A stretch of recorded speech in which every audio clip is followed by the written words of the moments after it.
Ladies, gentlemen, believers, hivelings, and everyone in between, I am your host, the Golden Warrior, aka and still, hashtag and still, your golden champ. We're gonna get to that in a later day, later time of the day. So, but if you hear my voice, that means you are listening to the best show when it comes to professional wrestling in the planet. That is the Golden Report. And like I said, I am your host, the Golden Warrior, Isaac Bell. With me, as always, is the Almighty One, Donovan Cartwright. Say what's up. The ruler of all hosts now. Well, excuse me. New nickname alert. The ruler of all hosts, Donovan Cartwright. Say what's up, Donovan. What's up, Donovan? How you doing, Jihad? I'm doing good. So for people that still aren't getting this, Jihad Sullivan is my custom character, the devil, the ruler of all. On WBPW. Yes, that is my character. If you missed him on Sunday, he was the one fighting Crazy D. Yeah, he's the one that made Crazy D tap. He's the one that taught the Golden Warrior the Golden Embrace because he uses his version, the Black Embrace. Yep. But we're gonna get to that later. First things first. We're gonna cover is we're just gonna jump right into this right now. The first thing we're gonna cover is tonight is the final night of Ultima Lucha in Lucha Underground. For those of you who don't know, Lucha Underground it's very trendy. I say that because it is a play. It happens to be where story, literally comic book fantasy, and professional wrestling had a baby, and the baby looks like, pick your favorite person that looks great. My case, Evil Lease. In my case, comic book fantasy, professional wrestling came together, had a baby, and it looks like Scarlett Johansson. Who, according to Robot Chicken, is also a dude, but that's Robot Chicken. I say Scarlett Johansson because I asked her to go to the ball with me one time and never got a response. But that's a story for another time. Anyway, so Ultima Lucha tonight, it's Ultima Lucha Cuatro or Ultima Lucha 4, for those who don't know Spanish. I'm just saying, not everybody knows Spanish, man. Here are the matches that have happened so far. So far, the matches, Ricky Mundo versus Taya happened already. That match has happened already. Killshot versus Son of Havoc, Mask versus Mask has happened already. What else has happened? The Trios title match happened already. That was Sammy Guevara, who I got to watch in a match versus Ricochet later at Wrestle Circus. Looks dope. Sammy Guevara, Ivelisse, and Exolicious versus the Rabbit Tribe versus the Reptile Tribe. They all. I got a question real quick. Yes. About some of this. Do you think they're going to kill off Killshot next? It looks like that's what they're aiming. They're going to kill off Killshot. I want to say they kill him off. I say he leaves. I don't think. Usually when stuff like this happens, when like somebody loses their mask or what have you, they leave. They go do something else, like in the independent scene.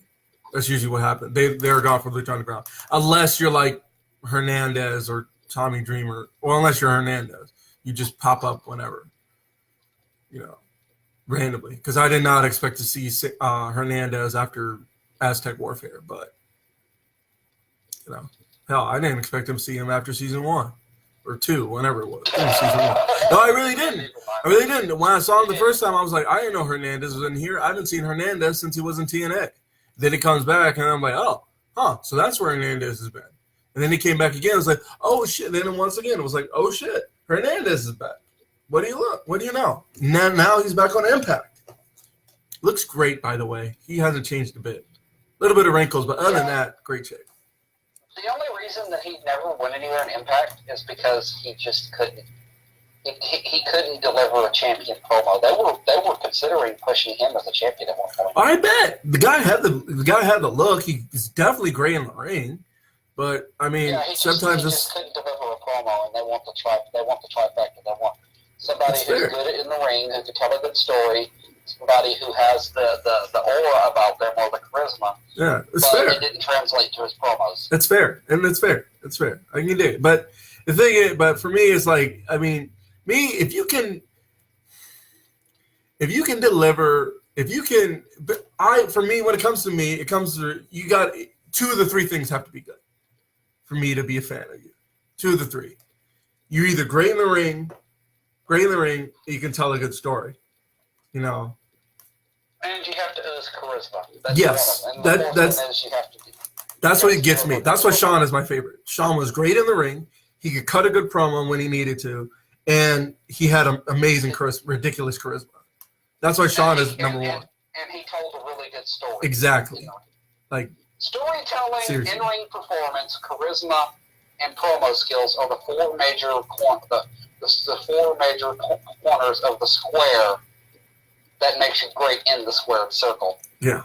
If you can hit at least 2 or 3 of those, you will find good success. But like Hernandez, he could tell a good story, he could perform great in the ring, and he had a great charisma. But after people heard him on the mic, that charisma went. Hey, think about it. 3 out of 4. But if you think about it, 3 out of 4 is not bad. But sometimes that it's just that one that'll hold you back. I mean, that's why Eli Drake was world champion, because he does. He had all 4. Yeah. And so, all right. So this week, here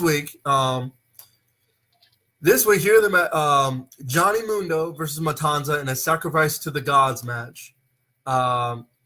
In a 2 out of 3 falls match. This is going to be fire. I don't care what anybody says. This is probably going to be match of the night. Maybe. No, not maybe. This is my match of the night. El Dragon Azteca Jr. versus Phoenix in a 2 out of 3 falls match. That match is going to be great. In a death match, Mil Muertes versus the Mac, or Willie Mac, as he's known in other places. Then for the Lucha Underground Championship, in a Cierro Miedo match, it is champion Marty the Moth Martinez versus Pentagon Dark. Cierro Miedo match is essentially a worse death match. It is. They've only had one, and it was Pentagon versus Vampiro, and I thought Vampiro was going to die.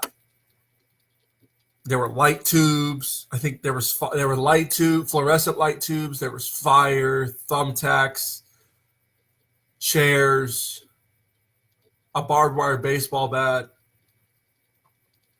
By the end of the match, but there were no landmines. You gotta have landmines. You gotta die. See, the way the building is set up, you can't have all that extra shit because it's very close. So if something does like that go off, you're gonna have collateral damage. So essentially, Lucha Underground is essentially, I'd say it's what PWG was, but PWG is still the same. It's like PWG has changed a lot because of the fact that they're rebuilding right now. Yeah, they're fine. But I mean, put it this way: Lucha Underground, the Temple is essentially a bigger version of the arena in the PWG arena in Reseda, California, that everybody remembers all the classic PWG moments from. It's like that, if you want a comparison. Only bigger. Yeah, I mean, Adam Cole died there, dude. And exactly. Then WWE used its money to necromantically revive him. Yeah, it's like that. It's like that. Like, if for those who remember, like all Keith Lee doing tope con hilos over the top rope and in the crowd, the Young Bucks doing all their shit in the crowd, like just people in the crowd in general, where literally there's no barricade. It's like that because there's no barricade. There are like some X sections of the Lucha Underground Temple where there is no barricade, and you get a direct fans will get a direct involvement with the wrestlers. And at one point, some people have gotten hurt. It's true. It's happened. It has happened. I think one dude earlier this season, some dude caught a super kick to the face from Pentagon. Go ahead. So go ahead and continue the card because I don't want to linger on. Yeah. Anyway, this is a conversation. No, that's literally it. Should have been having tonight. Yeah, literally, the Lucha Underground title match is the main event. in the Sarah Miena match, Marty the Moth Martinez versus Pentagon. Should be You dope. peed on that bed, so I had to mop it. Yeah, it should be dope, but it's probably going to be dope. Let's face it. It's going to be dope. Before we get into New Japan, one more thing I want to cover is for those of you who follow Rise Wrestling. He's probably put himself on mute. For those who follow Rise Wrestling, Delilah Doom. Those who remember Delilah Doom or know who she is. Delilah Doom has officially today in the current episode. I was just briefly covering through Rise Wrestling. Okay, go ahead. Have you seen in Rise Wrestling? Have you heard of Delilah Doom? Of course I've heard of Delilah Doom. Okay, so she used to be known as Sister Delilah. Actually no, I knew that. I googled her. it. So Delilah Doom is now officially part of Paradise Lost. This week made it official after the fallout of Rise 10 Insanity, which if you haven't watched that event, watch it. It was great. Featured Tessa Blanchard versus Mercedes Martinez in the longest singles match in women's wrestling history, with Mercedes coming out on top. So, but that's a story for another time. 75 minutes. And she's also in WWE NXT now. Yeah, apparently. So, weird. But it's weird because I think she has another indie date, so that's weird. Yeah, no, this is the cool part about Triple H. Unlike Vince, they'll let you finish up your indie dates. They're good about that. Well, that does explain why I saw like some people from the NXT and Evolve. But then again, I remember Evolve and NXT are like. No. Hang on. Now this is different because that's part of their deals with like Evolve and what is the other one? There's two of them. There's Evolve and there's another one they're a part of. They're Triple H and the NXT brand are co-joined with some of those because of the fact that global localization shit. Let's get your big promotions under our wing. That makes sense. And I will say this right now. At least with Triple H, WWE guys don't always come out on top. Yeah. You know a match I want to see again, but I don't think we will? What? Zack Sabre Jr. versus Pete Dunne. Yeah, we probably won't see that again. Because they did that even when he was with WWE because he was still doing independent appearances to keep the UK power going. Because at the time they had nothing. I'd like to see that again. It'd be now, like seeing it now, considering all the great classics that Zack Sabre has put on, like I would definitely love to see it. Yeah, and I can hear Zack Sabre. I want to face him in the UK. Y'all do face in the UK. Y'all are He's a both. UK guy too. You're both from the UK. I know I'm just joking, but like that's Zack Sabre Jr.'s thing. I'm gonna love it if he says he loses to Will Ospreay. I'm gonna face him in the UK. Okay. They were like, okay, all right. He doesn't have to respond to that, but I can just see that. It's funny. Yeah. So I can see Zack Sabre Jr. doing that because that's the type of character he is now. It seems like it's like a complaint, but it's not a complaint. It's like just a little comedic. I mean, the man did tagline Disco Pants Okada. I know. That's literally what I was getting into. I'm trying to remember where it was. It was after Dominion, right after Dominion, and I can't remember when it was. Right after Dominion, he said, "I want." He won the best. After he won the what? It wasn't New Japan Cup. It was way after that. It was after Dominion. It was like right around. It was right after Okada lost the title. No, that's when they had the match. No. You're right. He fought Okada at in the Strong Style Evolved in the UK. But It was after. No, he challenged him before he lost the title, though. That's what it was. He challenged Okada before he lost the title. Okada lost the title at Dominion, then they had the match. That's how it was. Because he had a match with Okada before that at I'm not going to say Kazuchika Road. I can't remember the name of the damn. It wasn't Kazuna Road. The damn It was after. It was after Kazuna Road, but after Kazuna Road is Dominion, isn't it? Oh yeah, because they fought after he won the World Cup, after the New Japan World Cup. I think it might have been. I think it may have been Dontaku, Wrestling Dontaku. That's what I was trying. I couldn't think of the name. I kept wanting to say. That's where it was. For some reason. Yeah, it was Dontaku, Wrestling Dontaku. Yeah, he challenged him at Wrestling Dontaku. He said after his match, he said, "I want." It was I can't remember who he faced, but he said I want Disco Pants Okada, because he was still. It was like he was fresh off the loss from Sakura Genesis a month ago, and he said, "I want to face Okada again." He said, "I want Disco Pants Okada in the UK, and he got him and beat him too, clean. So obviously clean. I mean, it's fucking Zack Sabre. This dude is fucking talented. WWE really fucked up. They fucked up bad. Yeah.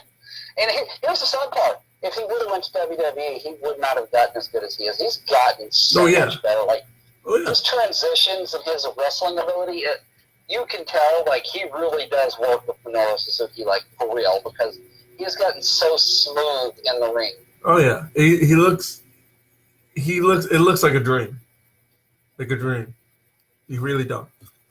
So, while we're on the topic of New Japan, but like I said, just watch Rise. I'm telling you guys, I watch it. I just downloaded the app. I didn't just download the app. I've had the app. That's also how I've been able to watch Bar Wrestling too. So it's just fun. It's always fun, to find that out. DDT, if you could catch that, that's extremely fun. Yeah. Speaking of DDT, I did some research. I did some research. No, not scientific research. He did some analysis research. I looked at some stuff. Apparently, from his days in from Kota Ibushi's days in DDT, and they were pretty crazy. No fucking kidding. This man is to say now he doesn't have a character, but if you took this, like if you look at him in DDT and put that personality or whatever it was back then and gave it to him now, I feel like he would be world champion or something. But it's like just some of the shit he did. There's a playlist on YouTube called Kota's Bizarre Adventure.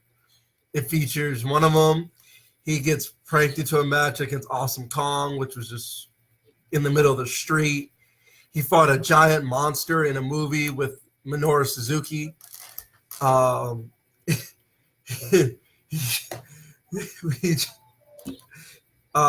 another one? He wrestled on a kayak against El Generico, a.k.a. Sami Zayn. That's real, by the way. He wrestled with Kenny Omega in a campsite because apparently DDT, they went out into the woods, into this camping area and put on matches in front of like fans who have no idea what's going on. Yeah, he also fought Kenny Omega in a shopping mall. That too. Can't forget that. This is DDT, ladies and gentlemen. We don't have to keep going. DDT is like, it literally embodies anywhere, anytime, any place. Like, here's the thing. Here's the other thing. If you thought that, granted, I'd say I was about to bring up a comparison to ECW, but I think that would be actually. But ECW happened in the arena. We're going to harken back to the hardcore title of WWF. Yeah. The 24/7 rule was in effect, like anytime, any place, anywhere. Yeah, it was like that. But DDT literally does this. Like, yeah. Here's the thing. They even had a 24/7 title. It was called the DDT. Hang on, let me look it up. Let me make sure I get this right. It was called, and I remember it. The reason why I remember it is because Joey Ryan had it multiple times, and on his YouTube page, it shows him defending it and losing it multiple times, winning it and losing it, along with other people winning it and losing it multiple times. It's the funniest shit ever. DDT. I'm trying to remember how. Okay, here we go. Is the DDT Iron Man Heavy Metalweight Championship? Yeah. And this thing, at one point, it had a 24/7. Okay, here's the thing. It was a comedic championship. It was created. It was a parody of the Hardcore Championship, like you said. It follows the same 24/7 rules, which means that it can be defended anywhere at any time, even outside of matches, during unrelated matches, in a ring, outside the ring, on a roof, anywhere, in a lake somewhere, as long as there's a referee there. And in fact, at one point, this is not a joke, Joey Ryan lost the DDT Iron Man Heavy Metalweight Championship to Vince McMahon's star on the Walk of Fame. That is not a joke, people. That is real. I am being 100% serious. Vince McMahon's star on the Walk of Fame is a former Iron Man Heavy Metalweight champion.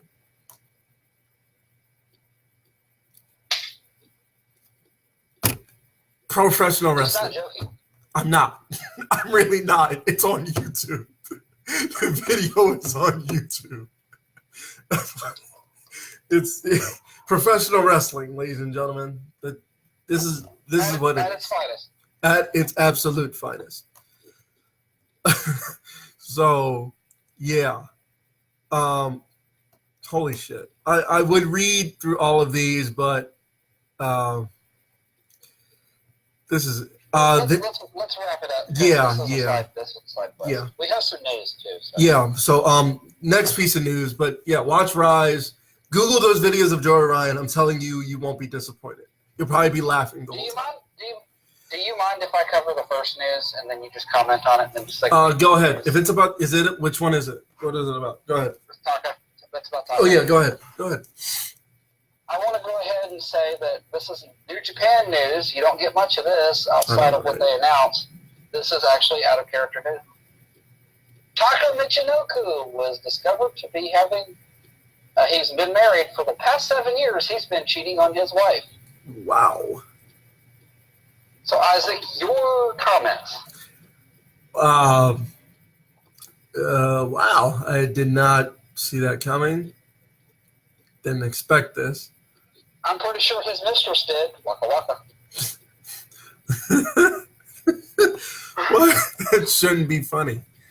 I mean, let's be honest. I guess it's because we're American society. This is actually normal. We go, well, that's fucked up. But in Japan, this is a big deal. It is a big fucking deal. Marriage over there literally is very sacred. It's like very. In some cases, marriage is life. Is the difference between life and death. Not to be morbid, marriage but in Japan is a lot different. You have rituals you have to do for marriage, and it's very serious. There's a lot of different things. There's a lot of like ceremonies you have to do. I say rituals because it's not like a cultist where you that shit. Yeah, it's it's not Ministry of Darkness rituals. We're talking like I don't know. We're talking like tea rituals. You have to do certain things for the family of the cultural things of the bride. There's a lot of things involved to get married in Japan, and it's a big fucking deal. It's a big fucking deal. I've been over there. And I also want to state, for all of that, marriage is a big deal. Did you know that you can legally get married in Japan at 11? Not likely to happen. I would certainly hope not, but I feel like there's some weirdos over there who have. So, hey. No, it's not about being a weirdo. It's because, again, their society is a lot different than ours. It's weird to us, but again, to them, it's a sacred bond. Yeah. Word is bond over there. I mean, literally, I can dig. I like that. I can dig it. A couple of 11-year-olds could get married over there. That'd be just adorable, to be honest. If like I'm not even gonna lie. If two 11-year-olds decided that young they were going to get married because they really because of genuine love and not because of, like societal. Like a 42-year-old man trying to marry an 11-year-old girl. No. That's not gonna happen. Yeah, no. That guy would probably be dead or worse. Yeah, no. In Japan, they cut your dick off. Oh yeah, I bet. I don't know if that's still a thing. I know in China it is. They cut your dick off. I know it's like. I know it's very serious over there, but I'm not even gonna lie. If now that you said that, if I did see two 11-year-olds in Japan, they decided to get married, I would want to be at that wedding just to see it, because I feel like it'd be the most adorable thing on the planet. And there's a big thing that goes on in anime and dramas over there. Mm-hmm. Is I don't know if it's an issue they have or if it's just something that happened and they just will not let go of it. Is now these two people, a man and a woman, love each other, and they find out they're cousins. I don't know if that's a thing. There's also in anime the brother-sister thing, but I don't know if that's like an issue or if that's just something that they've latched onto as writing. I don't know. I couldn't tell you, to be honest. I don't know. I still get sketchy when I. in Japan, everybody knows when I say the gray suit era, because that's been going on for a while. The business era, where there's been people in Japan that have committed suicide because they got an A-. Yeah, there's the people who died because there are people who died at work over there. We're not trying to be racist. Like, we're just serious. Like, we're just breaking this down. And there's a such thing as the gray suit era, which is the old era, and then there is more of what's going on now, which I'm going to call it what it is, which is very popular, the Los Ingobernables de Japón. And by the way, Isaac, do you know what that actually means? The full name? The Ungovernables of Japan. Yes. I wanted to break that down. That is literally what it is. And from what I was reading, I didn't know this, but Naito was a founder of the Los Ingobernables. I thought he was just like a member, but I didn't know he was a founder. You thought he was a member that branched off brought it back. You thought he was a member of it in Mexico, branched off to Japan, came back to Japan, started his new branch. Japanese branch of the same faction. I thought he had actually taken what he learned in Mexico and brought that to Japan. I didn't know he founded the original Los Ingobernables. With Andrade Cien Almas. Yeah. Well, you learn something new every day, buddy. Was he Hunico? What was his name at the time? Hunico or something like that? Wait, they're the same people? I don't know. I don't remember what his freaking CMLL name was. I really very rarely ever get to watch a CMLL show, so I don't know. I have to Google all of this shit. It's not that important. The point is, CN, as they're calling him now, and Naito found it. Los Ingobernables. CMLL. Paul. Be quiet.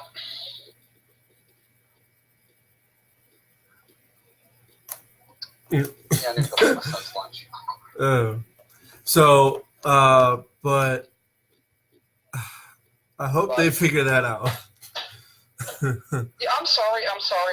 We do get off topic, but this is all history, and people should know that. Yeah, I hope they figure that out. I hope Taka survives,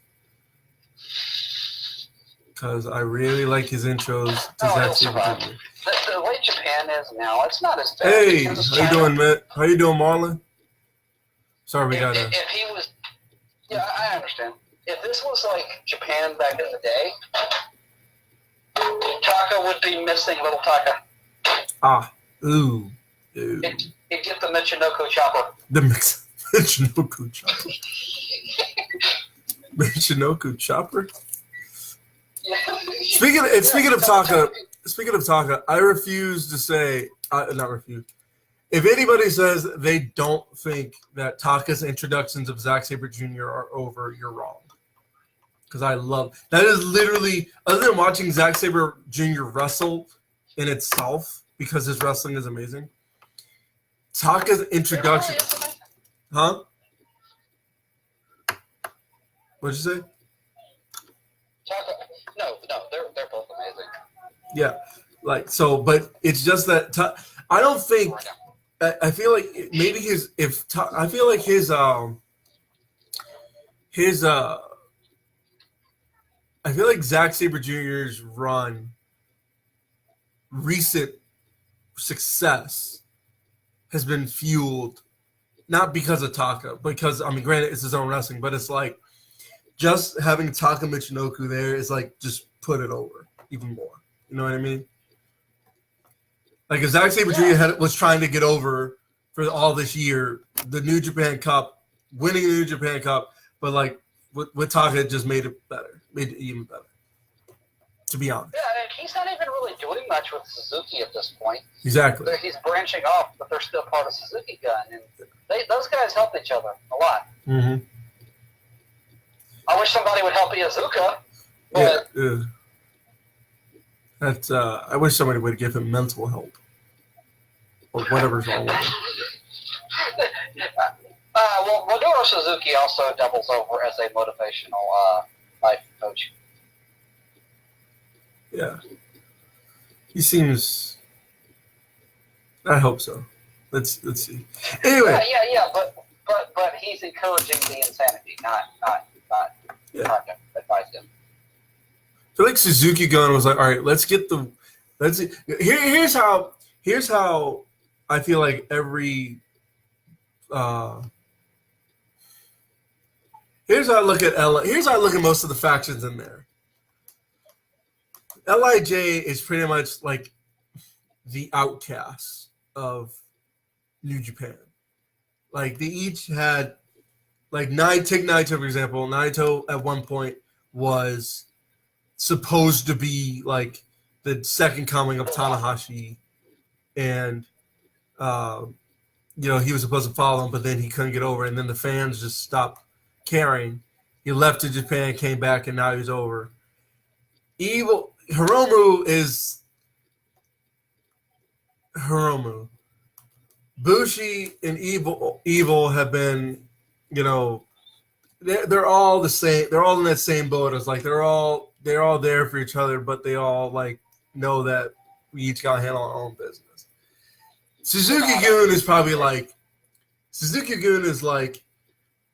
we're gonna take the most insane, sadistic people. Savage. Yeah. Like the most insane, savage, brutal people. And we're gonna put them in a group. Sadistic. Oh, we're gonna take a couple of the most insane, sadistic people and a theater major and put them in the same group. You know what I mean when I said theater major, right? I hope you caught that. Yeah. Here, I got one word for you. Pageant. That's it. Yeah. We're going to put them all right his there. theme song is gothic pop. That's a genre? Oh, wait, no. That's a genre in Japan. Wow. You do have some fun. I'm not going to lie. If you look up the group singing, they actually look like, have you ever seen Black Veil Brides? Yes. They look like Black Veil Brides. Wow. But it's Japan. Like, pop over there is a lot different than pop here. Like, I can't stand pop here. Pop over there sounds like the way, I know we're getting off topic here, but the way they do music over there, it sounds kind of cool. If you hear a genre over here, like, I bet it sounds trash. You hear it over there, it's like, that sounds pretty cool. Yeah, because like the rock genre sounds a lot like alternative. They have pop rock over there, and it's actually sounds more like rock, but with a lighter tone, or techno. Their metal is out of control. Their metal is out of control. Their metal is great. I'm not a big fan of death metal, but I'll listen to Japanese death metal. It's out of control. Then these dudes are throwing fireballs, like live fireballs at each other on stage. Where in Japan? Yeah, like if you go see like a fucking European group like Rammstein, where they're blowing shit up on stage, they blow shit up. In Japan, they blow each other up. Rammstein. These are the same people back in the 90s that thought death matches were a good way to settle your issues. Or retire. Yeah. So. Well, I mean, if you're gonna die, you might as well. If this is your last match, you might as well die doing what you love. I'm seriously gonna rewatch that match. I may rewatch that match after this. It was just. What, Mayumi Ozaki's last match? No, Megumi Kudo's last match. Just. Mayumi Ozaki is still wrestling, by the way. How? What has she been through? A lot, I imagine. Jesus Christ. Anyway. She's not doing as insane of a matches as she used to.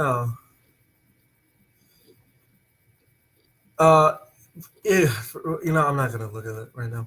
Anyway, so next piece of news. The Young Bucks they're not going to be in the World Tag League event.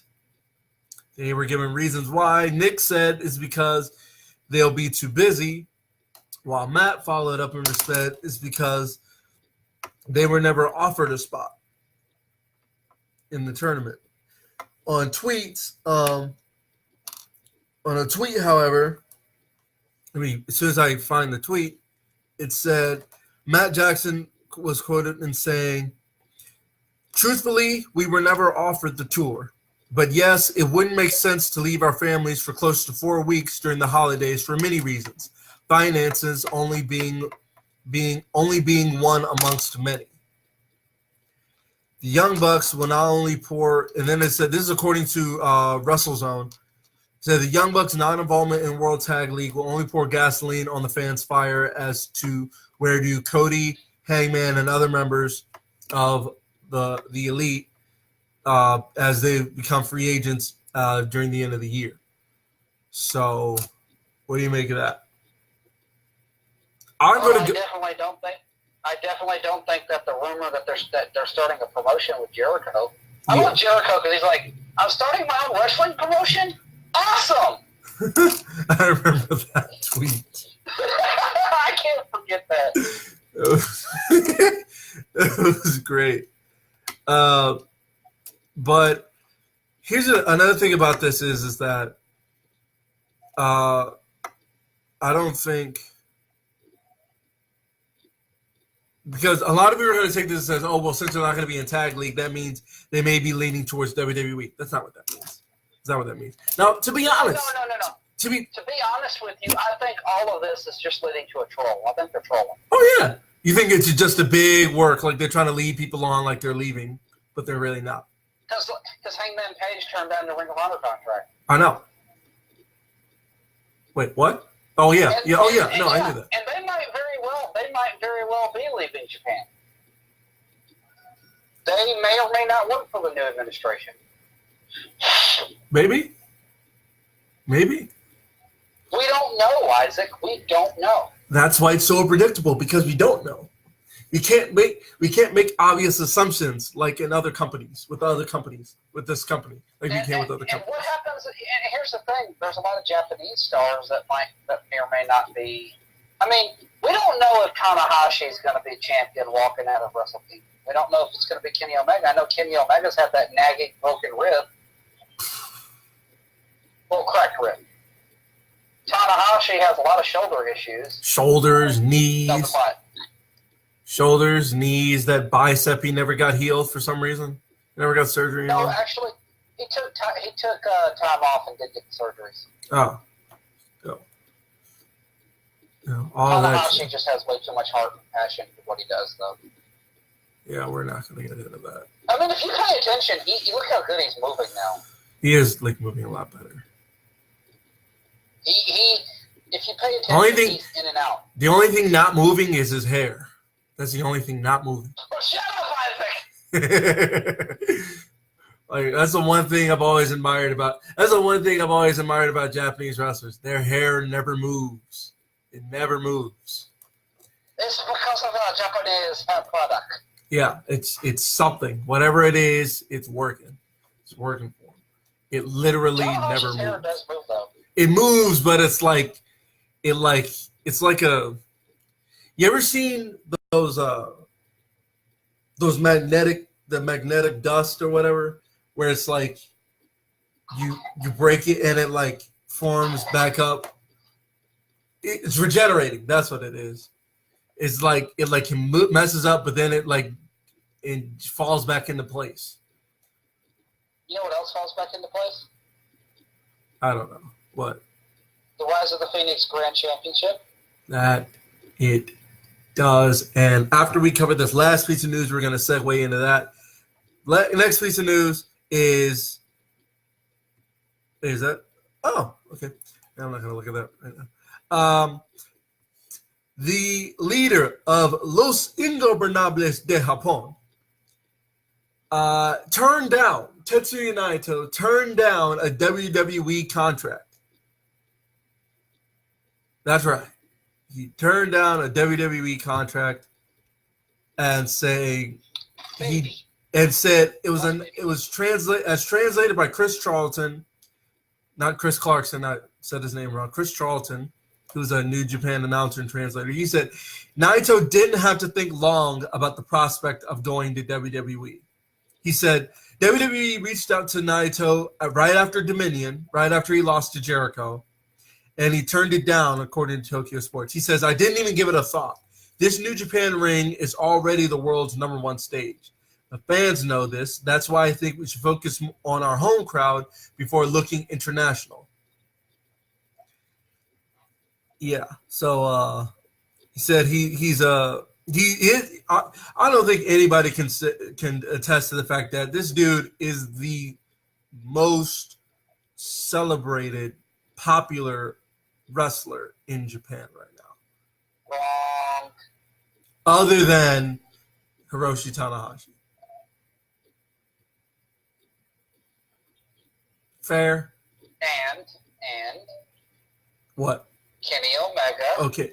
He's right. If you had a top 5, he's in the top 5. He's in the top 3. He's top more celebrated than Okada right now. Yeah. So it's top 3. So it's Kenny, Tanahashi, and Naito. Yes, it's over Okada because Okada is not. He's not doing anything right now. I mean, He is doing stuff. I mean, he is the #1 leading cause for trip-up concussions. Okay, no, we're not going to get into that. That wasn't Okada's fault. That was not Okada's fault. No, but because somebody came out to help him, they came running down and tripped up themselves and busted their face up. That's not Okada's fault. It's not Yoshihashi's fault. He just got a very short end of the stick right there. That is. I don't know. I'm not going to blame karma but that's just unfortunate. That's what that is. I'm blaming unfortunate. That's what I'm blaming. I foresee that this man will never get a push because of this shit. No. He'll definitely put on some great matches again, but I mean, I'm sorry. That was bad. It was bad. That shit was bad. Like you busted yourself open and you got injured. He injured his shoulder at the same time. Like I don't know how you do that. It sucks. It sucks. It really does. You know what else sucks? I want to answer, but I'm afraid of what the answer is going to be. What? Kurt Angle's loss to Drew McIntyre. I didn't say it was bad. I said it sucks. But it was pretty. But Kurt Angle has said a long time ago, he has a song. It's called "I Don't Suck." That song is so great. That whole thing with like Lillian Garcia singing Trish Stratus, it was just fucking great. And I love the in-between segments with Stone Cold.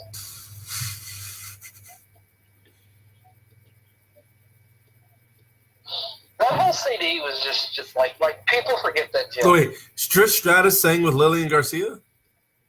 No, they both sang on the same CD. Oh. I mean, Rikishi has a song on there called "Put a Little Ass on It." No, I know that.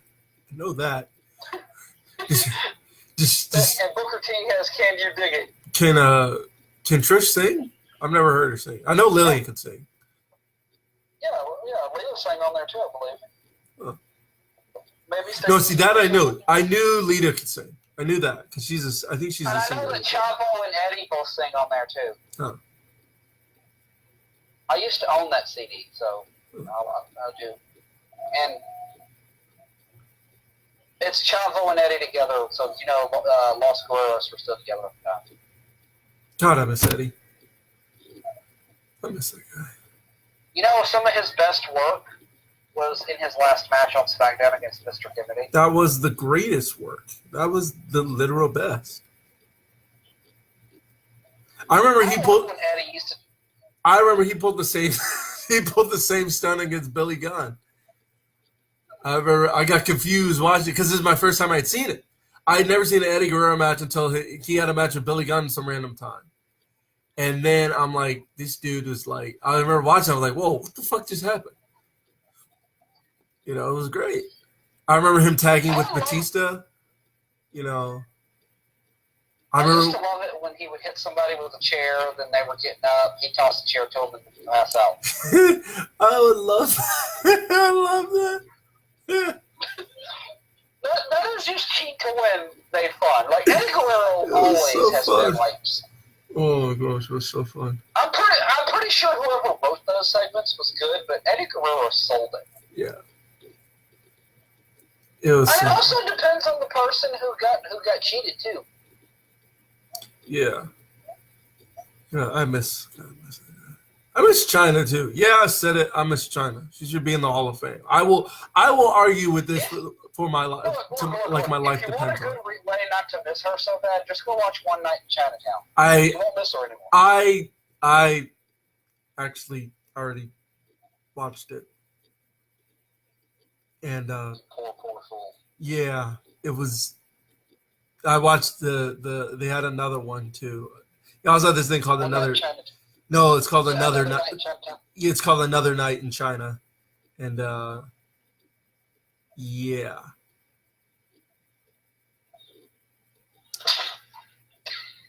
Yeah. It should still beyond that she should still go in the Hall of Fame. She should, but then again, so should Lex Luger. Is he not? Why is he not? No. Why is he not? Because of the controversy with him and Vince and Miss Elizabeth. Oh, that's right. They think he had something to do with her death. Right. And also Owen Hart should go in. Well, why isn't he? Oh, is it because of Brett? Is that why? No, because Brett's in. Like I don't know. I don't know what the deal with Owen is. I don't know why. All right, so if Brett is in after all that shit, why isn't he in? Because Brett went in like what? Like not 05. He went in like was it 05? 15? I think Brett and Savage went in at the same year. I think. No. It wasn't 13. It wasn't 15. It was before that. It was before that. No, we're not going to talk about who's going to go into the Hall of Fame next year because, to be honest, nobody really fucking knows the answer to that. Yeah. Although... Especially because RoboCop got put in the Hall of Fame. No, I'm going to leave it at that. Moving on. Yeah, he also stated, Naito also stated that you should understand I have no interest in WWE superstar Chris Jericho. What I want to do is get revenge for what happened in the New Japan ring. Here's the thing about Naito that I think all people forget or don't want to realize. This man is a smart motherfucker. Naito is probably one of the most intelligent wrestlers I've ever seen. How he hasn't been world champion again is insane. It's crazy. I don't know. How crazy is it? Is it crazy deep crazy or just crazy? It's crazy. It's crazy.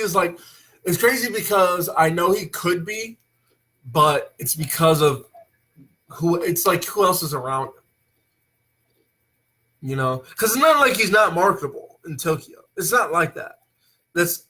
It's not the case at all. Like, I still, to this day, I say, at Wrestle Kingdom, this past Wrestle Kingdom, I thought, for me, everybody else thought for sure Naito was going to win the World Heavyweight title from Okada. I thought he was going to do it.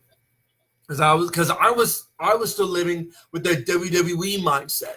I'm thinking that, oh, they're gonna, once you push somebody to the moon, like, wow, he won the G1, he's winning all these other matches, he got pushed to the, he's getting this chance, they're building him like a star. Then all of a sudden, Wrestle Kingdom comes and he doesn't win. But then I realized something else. I was looking at it with a WWE mindset and not a different company's mindset. Because right down the line, later this year, we got potentially what is perhaps the match of the year, and nothing can fucking touch it, and Omega Okada for the title. Which we all knew there really wasn't that many people that could do it, because he beat Tanahashi. We thought, okay, maybe Tanahashi will do it. I did. I really thought. I keep saying Tanahashi's going to have one more run with the belt. I know, and I'm not even disputing that anymore, because I'm done wasting trying to argue it, because I can't. I literally can't. But it's like, I thought for sure Naito was going to win at Wrestle Kingdom, and he did. Just like, for sure, I thought he was going to do it. Tanahashi was going to get it at Wrestling Dontaku, and he did. You know? Hell, Zack Sabre Jr. convinced me he was going to do it. It convinced me. He had me convinced. I thought he was going to pull that off. I really did. I thought Zack Sabre was going to pull that off. Really did, and he did. So, but the point is, and then I remember after Naito happened, then I realized something else. That isn't the only person who got pushed to the moon and collapsed on himself. But the only difference is they didn't collapse on himself. He built from it. He built from it. He's still building from it. Because he got an Intercontinental title run out of it. Yeah, but think about this too. They had a good storytelling session. Exactly. They showed him getting confident like Stardust Genius. Yeah. That's what cost him the match. Oh, yeah. I remember that. Remember, because they had that little bit with him and Minoru Suzuki that also kind of delved in. See, that's the thing. That's subtle storytelling, and you got people like this douchebag over here. How can you enjoy something that doesn't have any storyline? It's amazing. It's amazing is what it is. Speaking of amazing, Isaac. Yes. You want to jump topics, or do you have anything else? Last thing I was gonna say.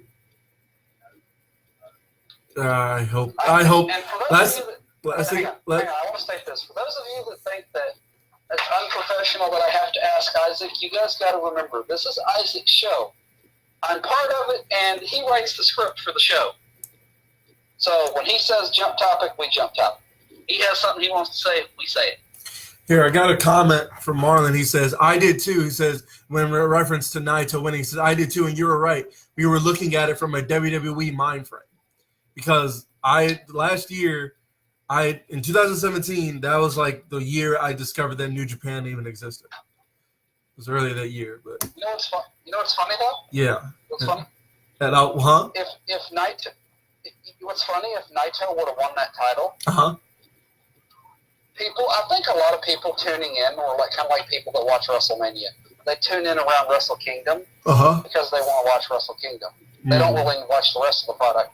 And I feel like a lot of people who were just getting invested in the Naito run. They just see megastar being built. This is a rematch. Naito's got to win. Yeah.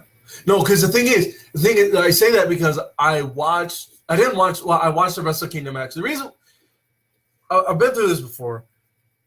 I started watching New Japan because Omega Okada Wrestle Kingdom last year, 2017, because people were saying it's the greatest match in all time. And up until then, I didn't know New Japan was a thing. I was just watching. Well, I heard about it. I just thought it was. I just heard about that, and then it's like, because I've been watching nothing but WWE, I was lost. I was in a dark period in my life watching nothing but WWE. You were in a dark period in your wrestle fandom. And I also told you about several matches. Hell, I introduced you to Kurt Angle versus Tanahashi. Which Exactly. Is one of my favorite matches of all time. Exactly. So I watched it, and then like I built it from home, and then so that year I watched that match, loved it, and then I realized, but then I was watching it, and then I was watching because I had no idea who was heel or face in that match, and when I first saw Omega Okada the first time, I had no idea who was heel or face. I really didn't. I had no idea. I had no idea who these guys were. I just heard. We're not going to mention the history of the tag titles when Tyson Tomko and A-Train were the IWGP Tag Champions. I don't even remember that. Holy shit! You never saw that. But here's the thing about Giant Bernard and Tomko when they were the tag champions. Giant Bernard, 350-pound dude, was doing fucking sentons off the top rope. I love how everybody got way more athletic when they went to Japan. Like they looked way more athletic. Like the Big Show for some reason. I didn't know the Big Show was doing nip ups off of arm transitions and shit. I saw that video. That video is on Facebook, by the way. It's somewhere on Facebook. I saw it. I'm like, why does he look way more athletic here than he's ever done in WWE? But then I realized. Because WWE. in Japan he was the Big Show, and in WWE he was the Big Slow. I don't understand. I don't get it. Anyway, The Rock pretty much set the tone for the rest. The Rock pretty much is the one that pretty much established what the show was to be. Yeah, it's sad. All right, so let me check some more comments real quick. Okay, one more comment. He says, 2017 G1 was my first time with New Japan and having watched it ever since, or I just thought, no way Okada keeps the title after a huge long reign. Again, WWE mind frame. Exactly. That's exactly how I was thinking. I did think that. I thought for sure. And let's be honest, who actually thought Kenny Omega was going to win the belt? Not really. I thought they were going to put on somebody else. I mean, me and Isaac, we sit here and watch this, and we're breaking it down. We were debating it because we were both like agreeing on our own debate. Where this is the reason why he would lose it, because it was time to change hands. It really was. Even at the time, and they knew it. Here's the thing: at the time, at both times, when he fought Naito, when he fought Zack Sabre, and when he fought Tanahashi, he had already been champion for a year. Okada had already been champion for a year. He had won it from Tanahashi. I'm sorry. He had won it from Naito at Dominion of 16, and he held it all through all 17, and then wrestled throughout held all 17. Then wrestled Classic against Naito, Classic against Zack Sabre. And a classic, well, I wouldn't say it was a classic. It was a good match. It wasn't a classic against Tanahashi.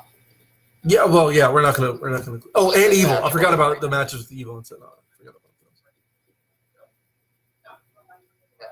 So. But the point is that he had held it at Dominion. If he would have won, he was champion for 2 years. Yeah, and we were like, yeah. So I mean, but all those other times with him already being champion for a year. WWE mind frame, like Marlon said, is like, he's gonna lose. Oh, well, he's obviously got to lose it. Naito comes along. Oh, well, Naito's for sure gonna win. That push they gave him, he's definitely gonna win, and he lost. Zack Sabre. Oh wow, he just breezed through these guys like it was nothing. I'm pretty sure he's gonna get it, and he lost. Then Tanahashi, being who he was in the history, is like, okay, this is definitely the guy. He's not gonna let him break his record, and he did. Okay. All right. Now, let us get into what I'm going to assume my co-host has been salivating at the mouth to talk about. Go ahead, buddy. Donovan.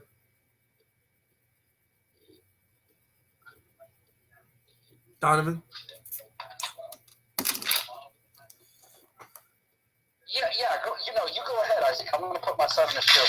Oh no, I was saying I was waiting for you. No? Okay. No, go ahead. Okay. Go ahead and tell people what happened. You saw the match. All right. Well, so your boy, the Golden Warrior, aka the Golden Champ, Here's the thing. My whole career of WVPW has been based off of one thing. Doing the things people said I can't do. Let's take a trip down memory lane, shall we? We had an unstoppable monster who was the Facebook champion. And when people said, and when I got the number one contendership for it, people said, there's no way this guy can beat him. And I did. I got him. Then you had Jack Crisp. Jack Crisp, the undefeated, just monster of Rise of the Phoenix Grand Champion. Nobody is going to stop him. He's an absolute force as champion. Nobody can possibly beat him, and I did.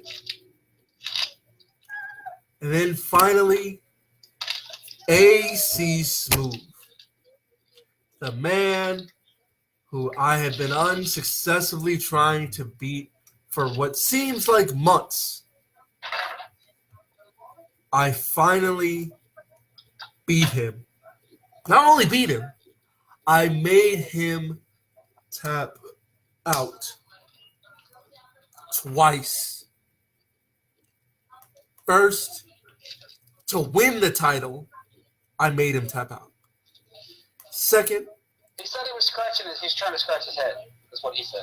No, he was trying to scratch the mat. That's what he said. First it was his head, then it was his head. Yeah. First, I made him tap out to win it. Second, I made him tap out to retain. Now you're going to ask yourself, what are you talking? What are you trying to say here, Golden Warrior? I'm trying to say, don't tell me I can't do anything. Don't tell me I can't. Don't tell me I can't become the longest reigning Rise of the Phoenix Grand Champion, because I'll do it. Don't tell me. If you stopped having hiccups in between, like Nighthawk, Magic Pony, AC Smooth. Don't tell me I can't beat anybody that steps in my path. And don't tell me that I can't beat Tommaso Ciampa. Now I know what you think. Tommaso Ciampa, he's a great champion. Been a great dominant champion. He's not golden. Now is he? No. No, he's black heart. Exactly. But it's not going to matter. I'm going to face him. I'm going to do what I do. And I'm going to fight. Because that's what I do. I'm a fighter. I'm a fighting champion. If you're not a fighting champion, then why are you a champion?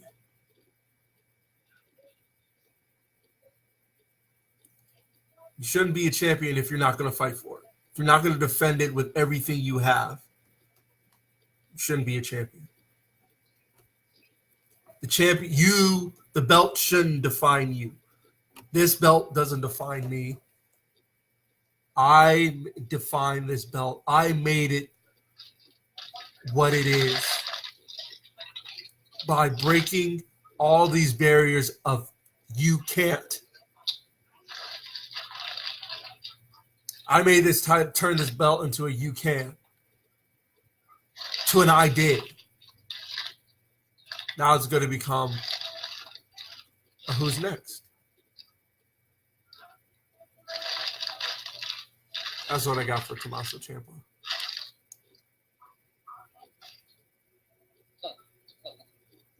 Speaking of which, we are going to talk about the Warzone card. As you know, the main event will be Tommaso Ciampa versus Golden Warrior.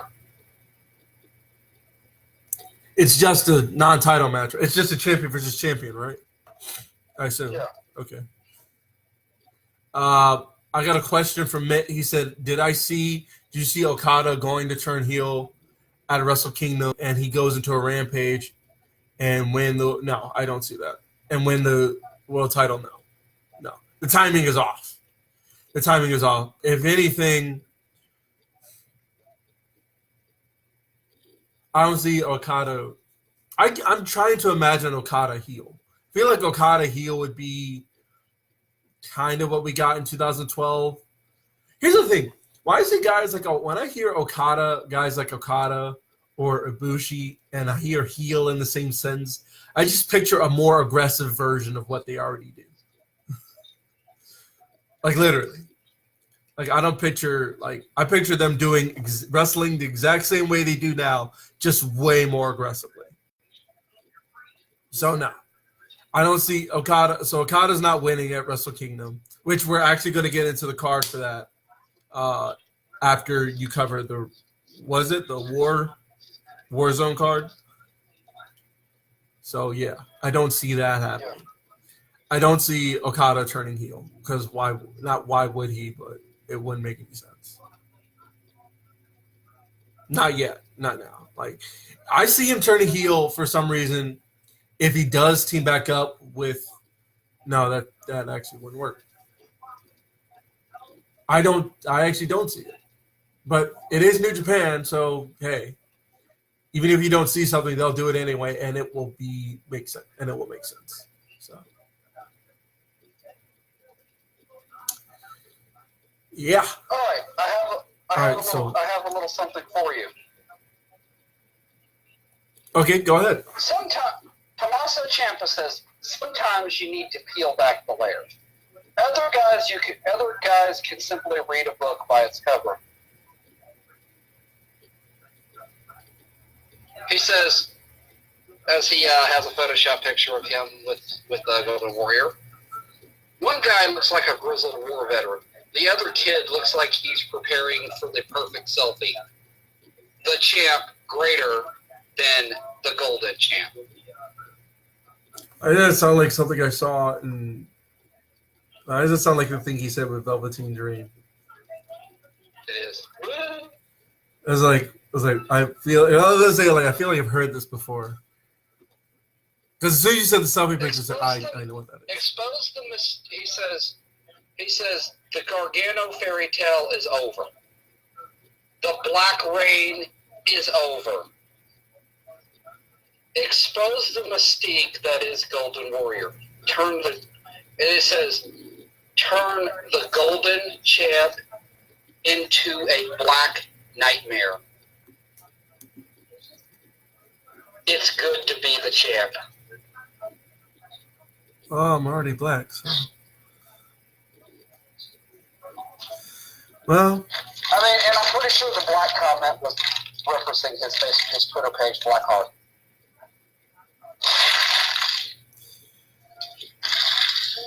Well. Turn the golden dream into a black nightmare.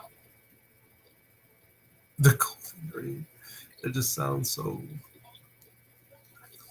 Wow. Is that it? Is that all? And just so everybody knows, I am only taking quotes from Tommaso Ciampa. Tommaso Ciampa, as we're going to call him, the champ, and we're converting it for this feud. So, what do you have to say about converting the golden dream into a black nightmare? I'm sorry. All of my dreams I've lived already. My dreams have already become reality.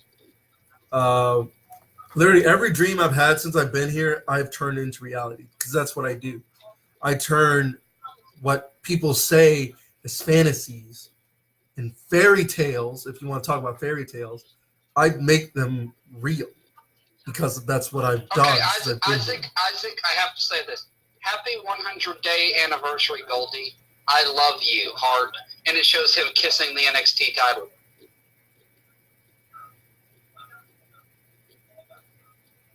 This was actually directly quoting Tommaso Ciampa. And it fits. This is perfect. This is like perfect response. This is what you're going up against.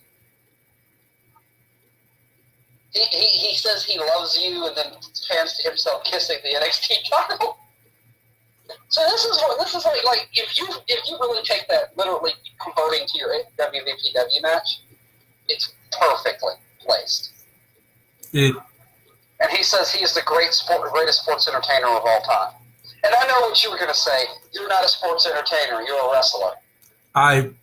God damn it, you took it right out of my mouth. Why? Why'd you have to take that from me? Because I'm Jihad. That's why. I motivated you to be champion. There you go. You did. I just motivated you. Guided you. That's it. You did the rest. I was literally going to say that. It was like, I was going to say I don't do sports entertainment. I wrestle.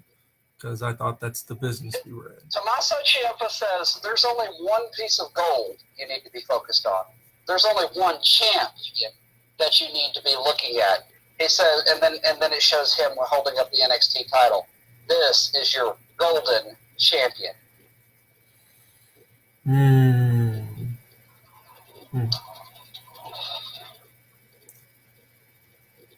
Wow. Well.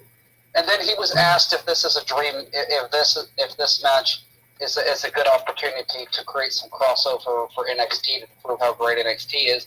He says, I don't need to prove how great NXT is. Everyone already knows. WVPW needs to prove how good they are.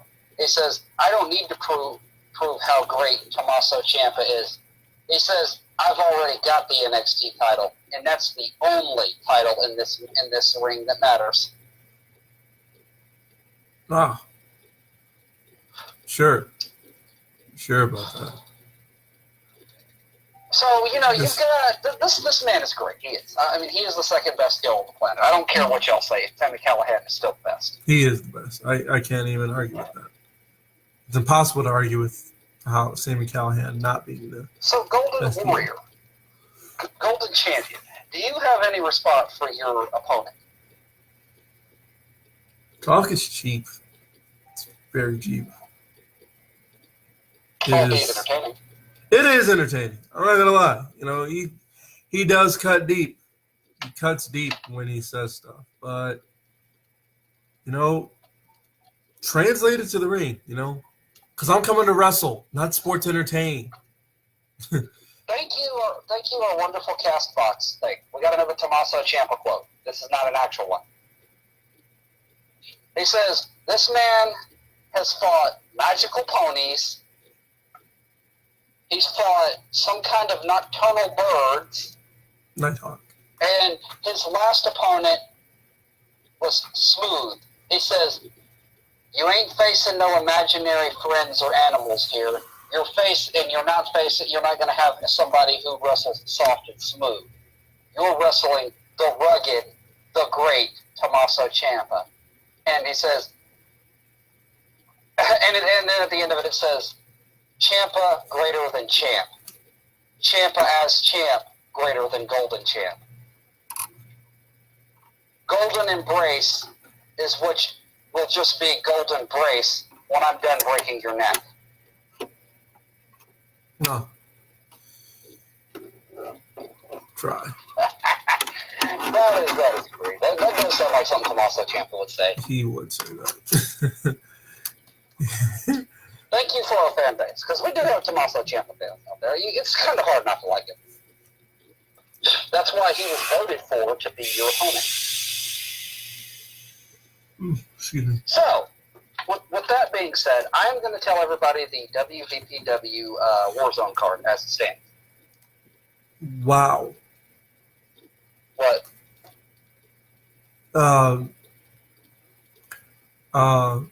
Breon just posted a picture of Nia Jax in the group chat.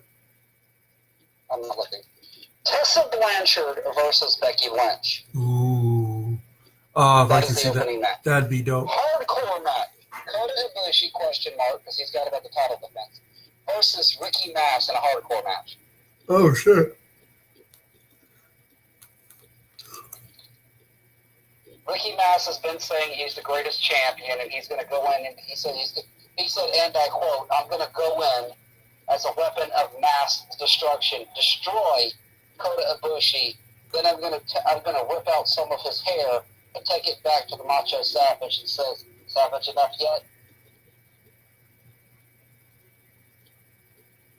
And then we have a tornado tag. Shawn Michaels and Triple H of DX versus Nighthawk and a partner that has not been named.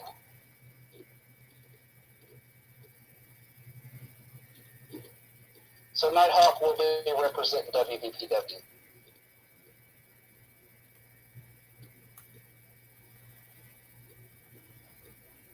No comment? No, that should be good. Oh, God, Brian. You saw it? Yes. So you say you weren't going to see it. Why? Well, I was looking at something else. Yeah, of course. And as of now, we have Cerebellum Assassin, the YouTube champion, in an Extreme Rules match taking on Cactus Jack. Well, that should be good. And then we have the Queen of Stardom champion taking on the Phoenix Queen champion, Kagetsu taking on Coco. I love how Coco's hanging in on that title ring. Yeah, she put a win over Akane Yamamoto.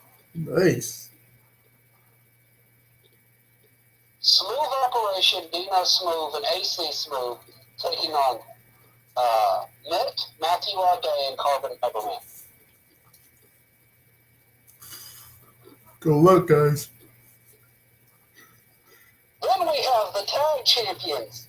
This is the other match. Midas and Golden Warrior taking on the fans' choice of SoCal Uncensored, Kazarian and Scorpio Sky. SCU? SCU! Then we have the Team Heel Heat versus Team Madness one-on-one match number 1, best 3. Sammy Callahan, selected by Crazy D, taking on Macho Savage's selection of Magic Pony. That's a... No. What? You picked him? Brian, you picked him? He picked him. He wanted AC Smooth, but it wasn't happening. What? Wait, hang on. What did he pick him for? Hang on. I missed something. What did he pick him for? It's a one-on-one match. It's like just a one-on-one match. And he's fought Magic Pony. He's had some really tough matches with Magic Pony. So wait, they were picking each other's opponents? Yeah, like one picks one guy and one picks another guy. I didn't know who was going against who. So somebody picked Magic Pony to face Brian. Crazy D picked Sammy Callahan To face Brian. as his first one-on-one pick. And Brian picked Magic Pony as his one-on-one pick for Team Heel Heat. So they're going. So Callahan and Pony are going against each other. Yes. Still okay. So my frustration is well placed. In a no-holds-barred match. Okay, so my frustration is well placed. Why Magic Pony? You could pick anybody else. Really? Sammy Callahan. Danny picked Sammy Callahan. Brian picked Magic Pony. He picked Magic Pony because it was a smart choice. It was somebody he knows. He's been in the ring with several times and knows they can beat him, so who would you want to put in a capable one-on-one match? Magic Pony. Because he is a heel heat guy. He's a WVPW heated guy. That makes sense. That was a logical pick for him. We have Team Madness versus Team Heel Heat. Danny picked Jack Crisp, E.Y. Drake, Pentagon Jr., Pentagon Dark, Crazy D. Versus Chris Savage, Jay Savage, Azrael Savage, and Macho Savage. That's another one of those logical picks. He picked the Savage Army to represent Heel Heat. That's smart. Next, we had, and this is a match that fell into place, because Brian, you know he loves this guy. Danny picked Marty, the one true villain, Marty Scurll, and Brian picked Will Ospreay. That should be a good match. match. I didn't know who was going up against who, by the way.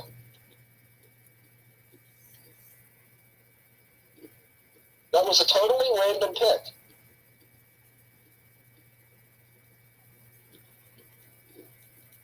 Okay, I'm ignoring that. No, it was a good match. Unless somebody says something crazy. The next match is Jihad Sullivan, the Twitch champion, because the YouTube champion is new, so even though we have like 4 possible secondary titles, we have a secondary title of of Shinsuke Nakamura taking on Jihad Sullivan. So it is the devil, the ruler of all, and the representative of the Golden Powers, taking on the president of the United States of North America. Then we have the Facebook champion Imai taking on the Alpha, Chris Jericho.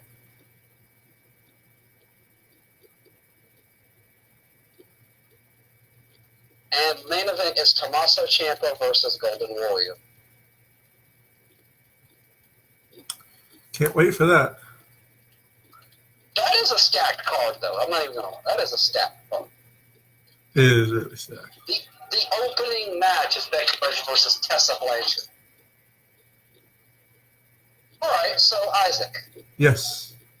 This is something we don't normally do. There's still another match that's going to get added to that card. We're not going to try to get into that. Your predictions, Isaac. Tessa Blanchard versus Becky Lynch. Both of them have been on great roles, to be honest. Tessa Blanchard is like in 5 different companies. I know, but I'm saying they've been on great. So I guess the exhaustion would get them, but both of them have been on great roles. One is the still Knockouts champion, the Impact Knockouts champion. One is the current SmackDown Women's champion. Both of them, I gotta give the edge to Tessa. Gotta give it to Tessa. I'm gonna go with Becky Lynch. I feel like Becky's just right now. You know, she just came out of a match with Charlotte Flair. And one of the greatest all-women events that have happened in the last year. It was great. Evolution was great. Like it was great. It's very great. It was fun. I was not a fan. The only thing I wasn't a fan of was the main event. That it should have been switched. Not because of Ronda, but because of Becky, because of Nikki. Yes, Nikki ruined that main event for me. Yeah, and I feel like Nikki got more offense in than was politically possible. Yeah. So. But that's kind of like Hell in a Cell was great till the main event too. So that's kind of WWE's booking lately. They've been putting on some good pay-per-views. It's just their main events are garbage. Like Hell in a Cell. Like how are you gonna have a great match? I already said that. No, but I was saying I was reiterating like how you're gonna have it, and then have the one guy who literally nobody wanted to see again show up again. But hey, what are you gonna do? He's Vince's boy. Well, you got to remember, he's a spectacle fighter, and originally he was supposed to be in the match, and I don't think he was walking away with that. I mean, despite what you believe, Brock Lesnar personally is a prize fighter. He wants that title to be defended more. He actually is one of the guys that wants to take the Universal title over to Japan and defend it. But Vince won't let him. No, Vince won't let him. Brock Lesnar, this cross-promotional thing, Brock's been wanting to do that. He wanted to fight Cormier for the title, for the Universal title, in a wrestling match. He wants that. Well, we might get it. We might even get it. He wants to fight Lashley and Finn Balor. Those are the 2 people he really wants to fight. We might get him if he's Universal Champion for a long time. But they're saying Drew, huh? They're like, we're not going to get Balor. I know, but I'm saying we might get Lashley. Now that he's champion again. I don't know. No. Lashley's injured. Brock's just not going to be there enough. Oh, God. I'm not going to put any hope. Yeah, I'm going to stop doing that. I'm going to stop putting hope in that because I'm getting myself optimistic, and then when it doesn't happen, it's like, see? And then I'm going to be like, see? I knew they weren't going to do it. You're going to get optimistic, and then we're going to get something shitty like another Roman Reigns, Brock Lesnar, except not Roman Reigns. We're probably going to get something stupid like Brock Lesnar, who's somebody I can't stand, but get a tough shot. Jinder. Brock Lesnar, Jinder. Apollo Crews, there you go. Well, you can't stand Apollo? I can't stand the character because he smiles too fucking much. He's just back to doing what he was doing before he joined Titus Worldwide. That's the fucking stupidest shit ever. Okay. That's fair. This man needs to retire. You want to turn baby off? You want to turn it off? Oh, hey, You watch on James. TV? Hey, James. James, quick question, James. Do you watch Rise? I think we discussed that. I thought you. It's too late. Eat or you want night. I thought your son likes Rise.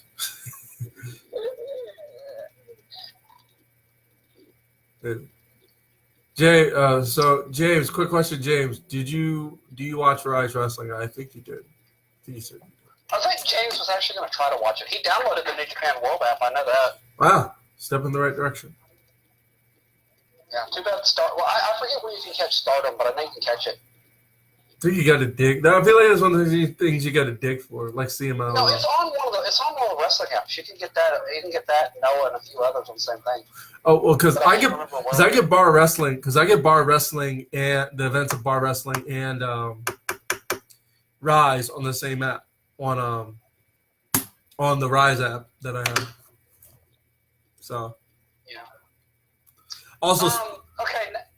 Next match, hardcore match. Kota Ibushi versus Ricky Mass. Who do you give that to? I give it Kota. I mean, let's break it down. You saw the Kota Ibushi David Starr matches. Yes. And that's David Starr. Yeah. And those were great. Those were great wrestling Like matches. how those haven't happened in real life, I know they haven't because I've Googled them. Because Kota Ibushi is older, David Starr has been lower on the independents. Still, I'm talking about David before. Starr. Like how it had happened like before. Because David Starr wasn't as popular when Kota was more around. He's more settled in now to not doing as much or going as many places. That's how that happened. I told you WVPW, but you remember those matches. And then we got Ricky Mass. I mean, this dude has been dominant as champion. We've seen him get his ass kicked. So we've seen him struggle. It's not like he's just a big dominant force like a Big Van Vader. But he's been a great wrestler. He's honed his skills. He's variated his offense to submission-based wrestling. He was a member of the Savage Army. You can't forget that. You got to respect him at least. They said there was no leaders, and he was trying to take the helm as the champion. And he, according to him anyway, he made the mistake. He wanted to take the helm of the Savage Army and lead the Savage Army to more glorious title reigns. But apparently that was taken. He said it was taken as treason. And in the heat of the moment and the intensity, he kind of did go too far with it. Well, like I said, you guys heard it. I mean, you guys heard it before. We had Breon on the show. We had the Savage King on the show and asked him, and he said there's no coming back from that. He's also said if he can't join the Savage Army, he'll join the Golden Power. Yeah, well, if he did that to the Savage Army, it's only a matter of time before he does it to me, and I don't play it. Well, the Savage Army didn't have a leader. He wanted to be the leader because he was the only one maintaining a championship.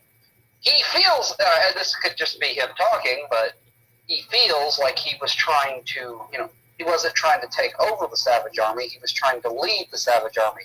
Not the Macho Savage, but the Savage Army. He was going to lead them to wins and victory. And sometimes, people do make mistakes, but, like Breon said, we can't have that. That's treason. That's playing on the side of the fence.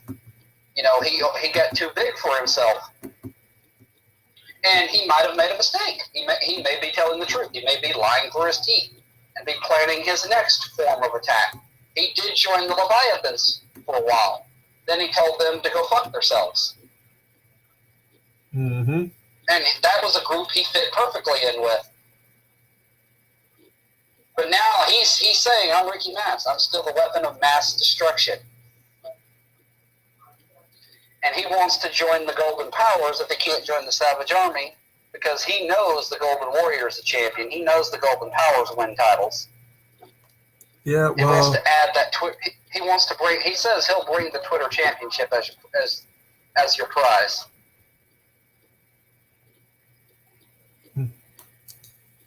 it's hard to trust him. He might be telling the truth. Maybe he did overstep his boundaries. He's still a young wrestler, and sometimes you try to grab the ring and it backfires.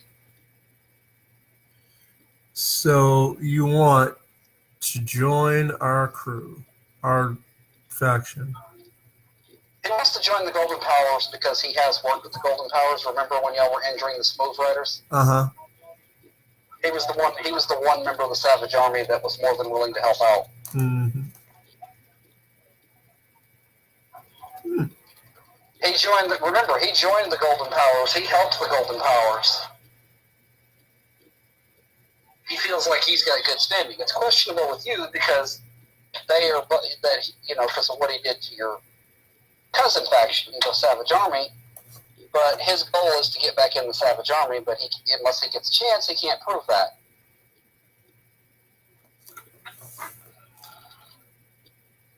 And the only person willing to go back for him is Jay Savage.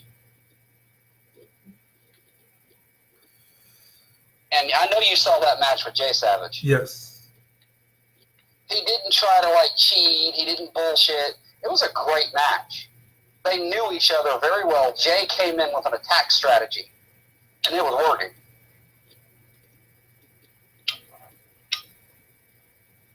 Ricky Savage wants to elevate his career and elevate those around him. He says as a Twitter champion, he wants to elevate the underground. And when he was the next champion, he was elevating the underground. But now he wants to elevate himself, and he wants to be a part of a faction. He says he's not joining the Smooth Riders because he says just because I lost the right to call myself a savage doesn't mean I've lost the belief of the savages. I would never commit that blasphemy. And of course, he joined the Great Beast faction because it sounded like a good idea at the time.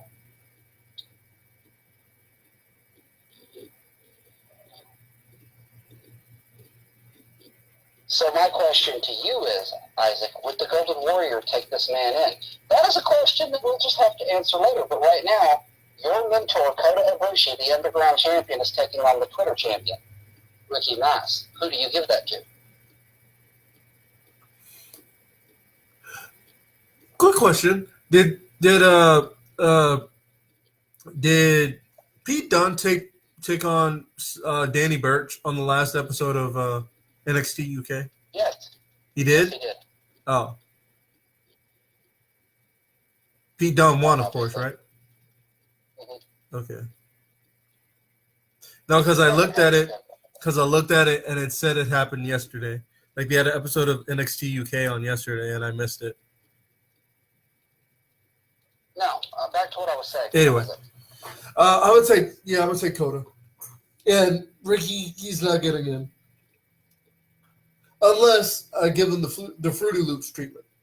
He's got to have the match of his life or win. Here's the difference between him and Fruity Loops. He would probably lose the battle. He'll probably win. Yeah, I mean that's what he's been doing. He was the next champion. He took it from Aleister Black.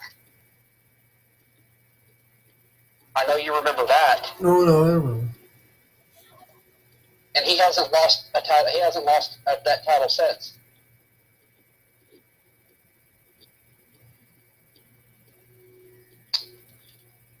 So either him or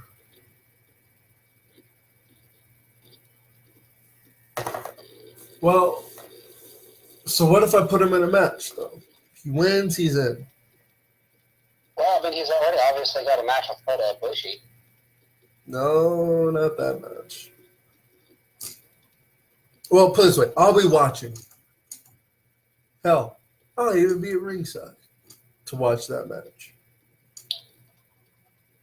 I'll watch it. I'm gonna say that match. Honestly, I mean, let's face it. Let's listen to Kota Ibushi. He had a great three match, a best of three for that underground title with David Starr. Yes, he did. He had a great match with David Starr, and unlike Kota Ibushi, he doesn't have to defend the Twitter title Thursday. Tomorrow.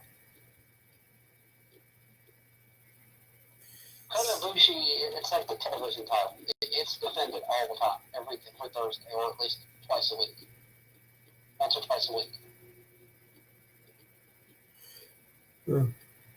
So Kota Ibushi may not even be his opponent walking into the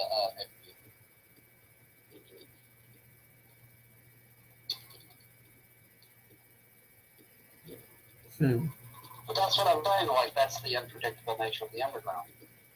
But Ricky Mass has been a hell of a force. He beat Aleister Black. He won the Rise, if you remember, he won the best of the WVPW.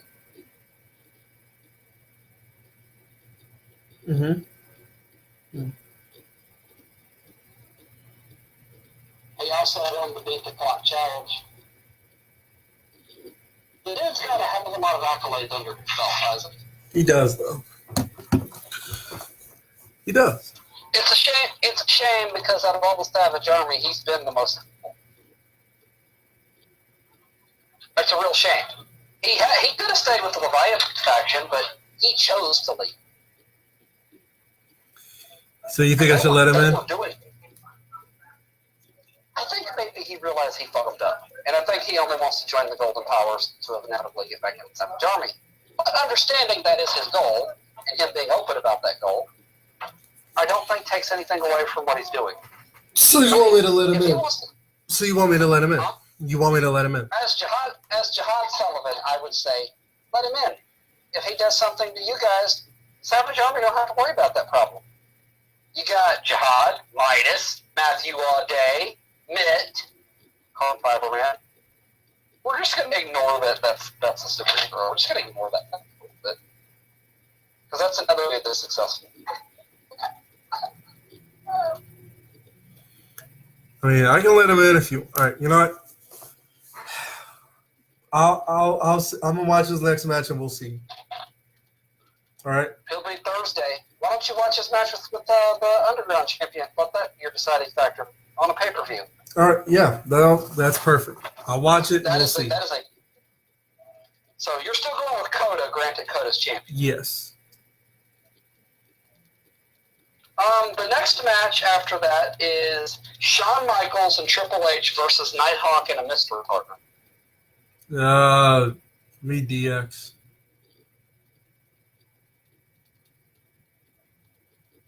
I'm still salty. Me and Nighthawk still have beef, so.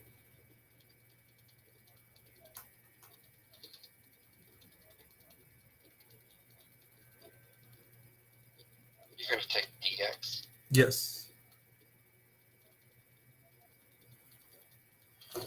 Next, and that's a tornado tag. Next match is the Extreme Rules, the first ever and crowned YouTube champion, the King of the First Blood, Cerebellum Assassin, that disgusting green matter guy, which is not actual green matter, that's his gimmick, so just go with that's not real. Versus a guy that likes to tear people's brains out, including his own, Cactus Jack.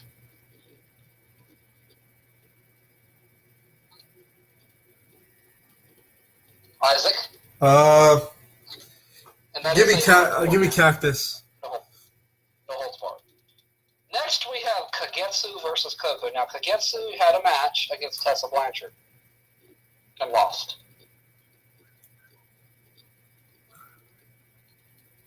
So there is that. Kagetsu has one WVPW loss against Tessa Blanchard. So Koko has been having this ongoing feud with Akane Yamamoto and the Queen's Quest, which they have not been interfering in these. They interfere, but they haven't. They don't just interfere. They're definitely making this women's warfare.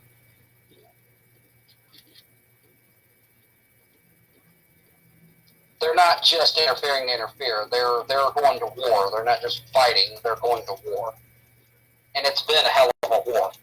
But Koko came out on top. Akane is well more than established herself as a top female competitor. That's fair. So what do you think? Koko or Kagetsu?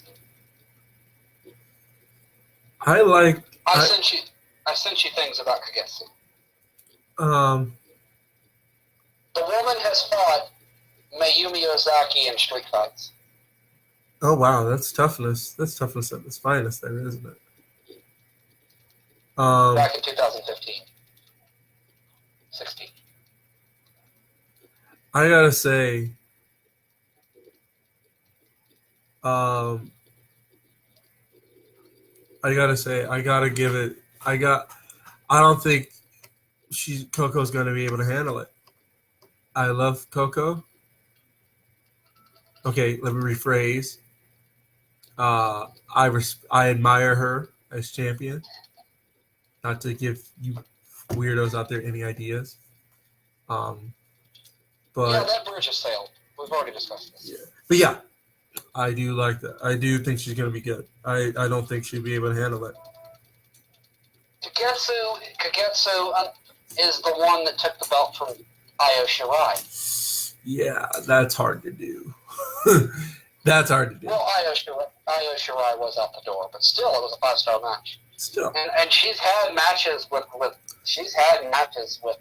fucking Mayumi Ozaki. She's fought and beaten Queen of the Street Fight. Even Street Fight. Mm-hmm. I mean, Coco has a very good introduction to Japanese wrestling. She's squared off with Io Shirai in tag matches. She beat Akane Yamamoto, which is a protege of Akira Hokuto and Io Shirai. So, I mean, Coco has the experience of dealing with hard-hitting Japanese female wrestling because, again, Akane Yamamoto is the mentee of Akira Hokuto and Io Shirai. And that is fucking hell of impressive. To have those two pedigrees as your mentors. Am I wrong? No, you're right. You're right, buddy. But Kagetsu is the hardcore queen of Stardom. So, I mean, you're going with Kagetsu. I'm going to back Coco on this one. All right. And like I said, they're good storyline. The next match is the Smooth Operation, Dino Smooth and AC Smooth versus Matthew Audet and Carbon Fiberman as the Golden Powers attempt to end their long-standing feud with the Smooth Riders. We're going to end it. Matthew Audet's taken up the mantra to finally put down AC Smooth, for himself because that's been his warpath. And this is where it leads to a 6-man elimination tag match. End it, buddy. End it, guys. Put it behind you. We got better things to do. You got better things to do. Oh, did I also mention that the Kagetsu versus Coco is a hardcore match? Oh, that's fun. Coco has been hardcore. The next match, and I really don't want to be biased, SoCal Uncensored. So you, Kazarian, and Scorpio Sky taking on Midas and Golden Warrior.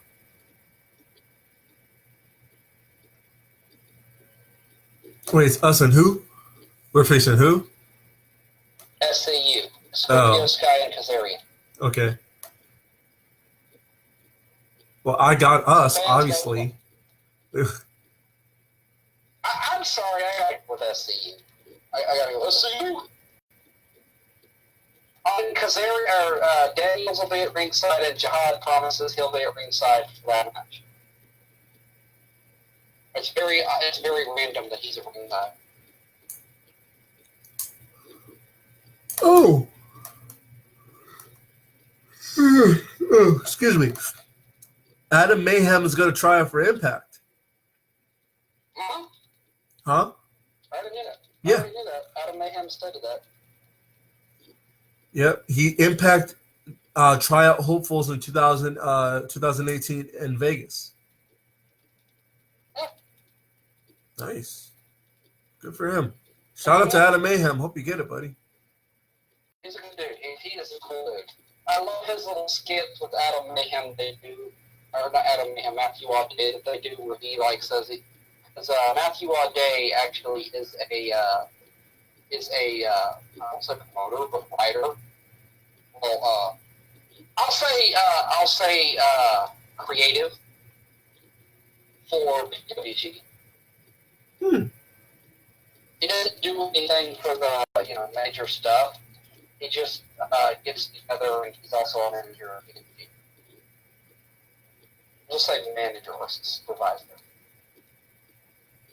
I got a job because he just was a big fan and really was enthusiastic about helping them out. He donated some money to them over the years, and they just basically let him have pseudo job. Oh, and side note, it is today, ladies and gentlemen. Today, oh hey Jamie, today is the day of great celebration. It is the birthday of the king of Dong style, Joey Ryan. It is his birthday today. I didn't know he was a November birthday. But yeah, it is Joey Ryan's birthday today. So celebrate by going out and dick flipping your best friend. Dick flipping your best friend. There you go. That's literally the only way to celebrate it. Isaac, Yes. since you're my best friend today, you should come on over. Yeah, no, that's not what. Okay. All right. So you're going with the Golden Powers. I'm gonna say STU. Okay, so screw me, I guess. Well, I just have to pick the opposite team. I'm just picking them for the sake. Try not to be biased. Sammy Callahan versus Magic Pony in a no holds barred match. Sammy Callahan is killing that pony. He's literally going to beat a dead horse. You had to get your shot, didn't you? You can't tell me that's not. There was. That's not that. I am definitely going to agree. I love Sammy Callahan, so it's biased. He's going to beat a dead horse. Team Madness versus Team Heel Heat elimination tag. 8-man elimination tag. Jack Crisp, Eli Drake, Pentagon Jr. / Pentagon Dark. Versus the Savage Army. And Crazy D versus the Savage Army. I can't imagine. Who is it? Eli Drake. Jack Crisp, the Extreme Leviathan, the Namer of Dummies, Sierra Romero, and Crazy D, Psycho Crazy D versus the entire Savage Army. That's a stacked team without Crazy D. Crazy D, I don't know where his priorities are, but he's been fucking flittering between title reigns. Just because he's not really like a top-notch competitor. He's just a guy who just goes out and does random shit and fights. So, it's not like Crazy D. He's like a Mick Foley. He really is. He's like a Mick Foley. So that's why he flirts. Eat.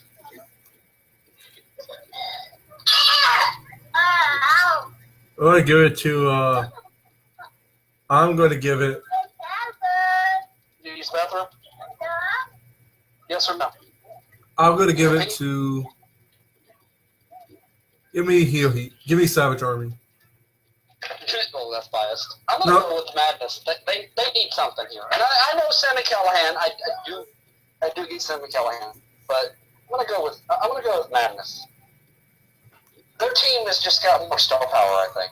No offense to Savage Army, but at least two of those guys, like Chris Savage, is just he's an underground guy now. So I mean, and there is no weak link on the Team Madness. I do have a Chris, and you already know that is stacked right there. You have Pentagon and fucking Eli Drake. They got a member of the Smooth Riders to join their team, Eli Drake. And that's just because he just wants to stick it to the Savage Army. Because they're a bunch of dummies, yeah. Yeah. Dummies, yeah. See, even my son knows. By the way, I just got an update. Marty Scurll versus Will Ospreay. Well, they said, well, not anymore. I would say there's a couple things certain in life. It's death, taxes, and Skrull beats Osprey. But that's not today. I'm giving it to Osprey. I'm going to give it to Scurll. He still has the long-standing victory rate over Osprey. He does, though. It's insane. Will Ospreay just, I mean, Marty Scurll has been doing multiple things, and Will Ospreay was focused on the one thing. So I feel like, with this is not an offsides. I feel like in a neutral ground, I'm going to give it to the villain. I feel like Monday's going to win that. Then we see the match of Shinsuke Nakamura versus Jihad Sullivan. We'll give it to Shinsuke. I'm going to give it to Jihad because fuck you. That's fair. Nakamura is watered down as fuck. And he's taking on Jihad, who, by the way, is undefeated at pay-per-views. That I did not know. He had a title he brought in that was also giving him, that was worn to the fans, and that would be Adam Mayhem. Fan that was he was the biggest donator that month, so the prize was the title. He is the Twitter champion. He defeated Crazy D at his game, and then beat Crazy D, and now, he beat him on that submission.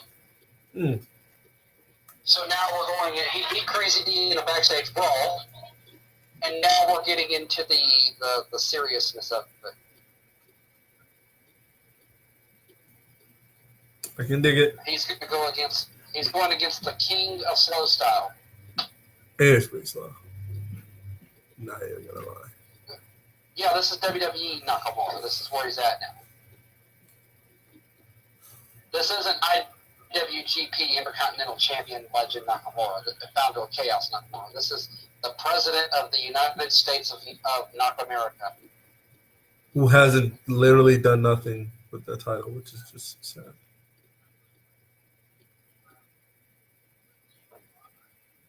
So, I mean, and that's what the fans voted for. They voted for Nakamura. Shit's tragedy. He had the second highest voting. Well, a lot of our WrestleLition fans are fans of Nakamura. He is entertaining. I'm only going to say nothing about that. He is entertaining. And he is still great in the ring.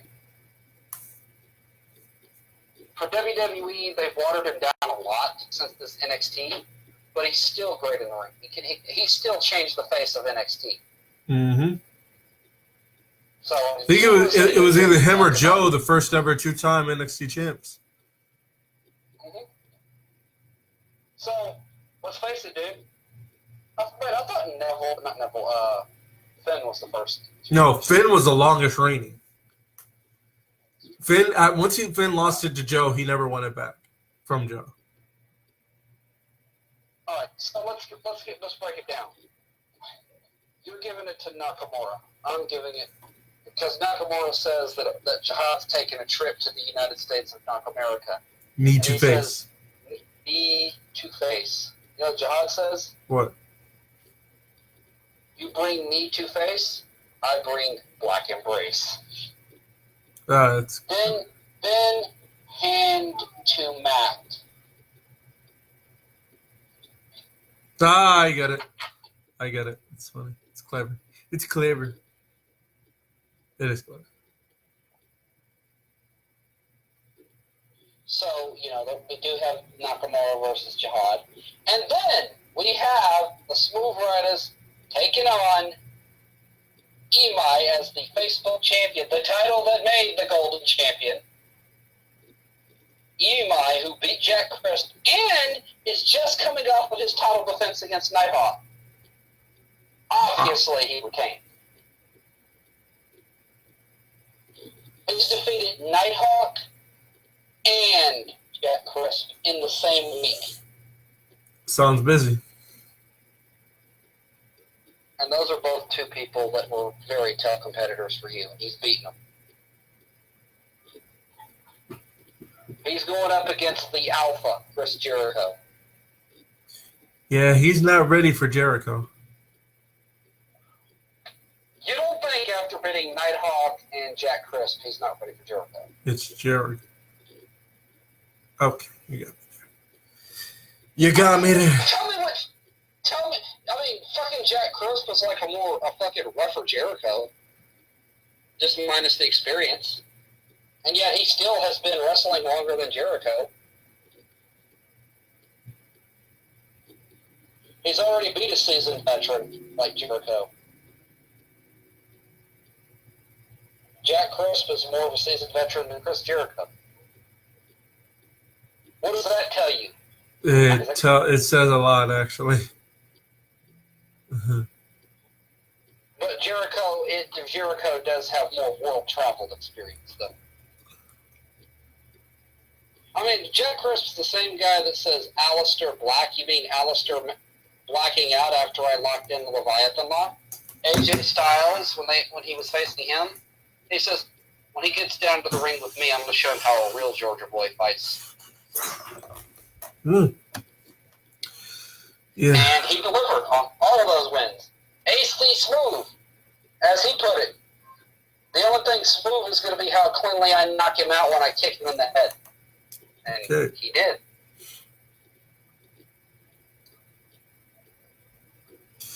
They didn't lie, so. The only thing he didn't deliver on is when he said the only thing golden about the Warrior after I'm done is how shiny his unconscious corpse is going to be when I'm done with him.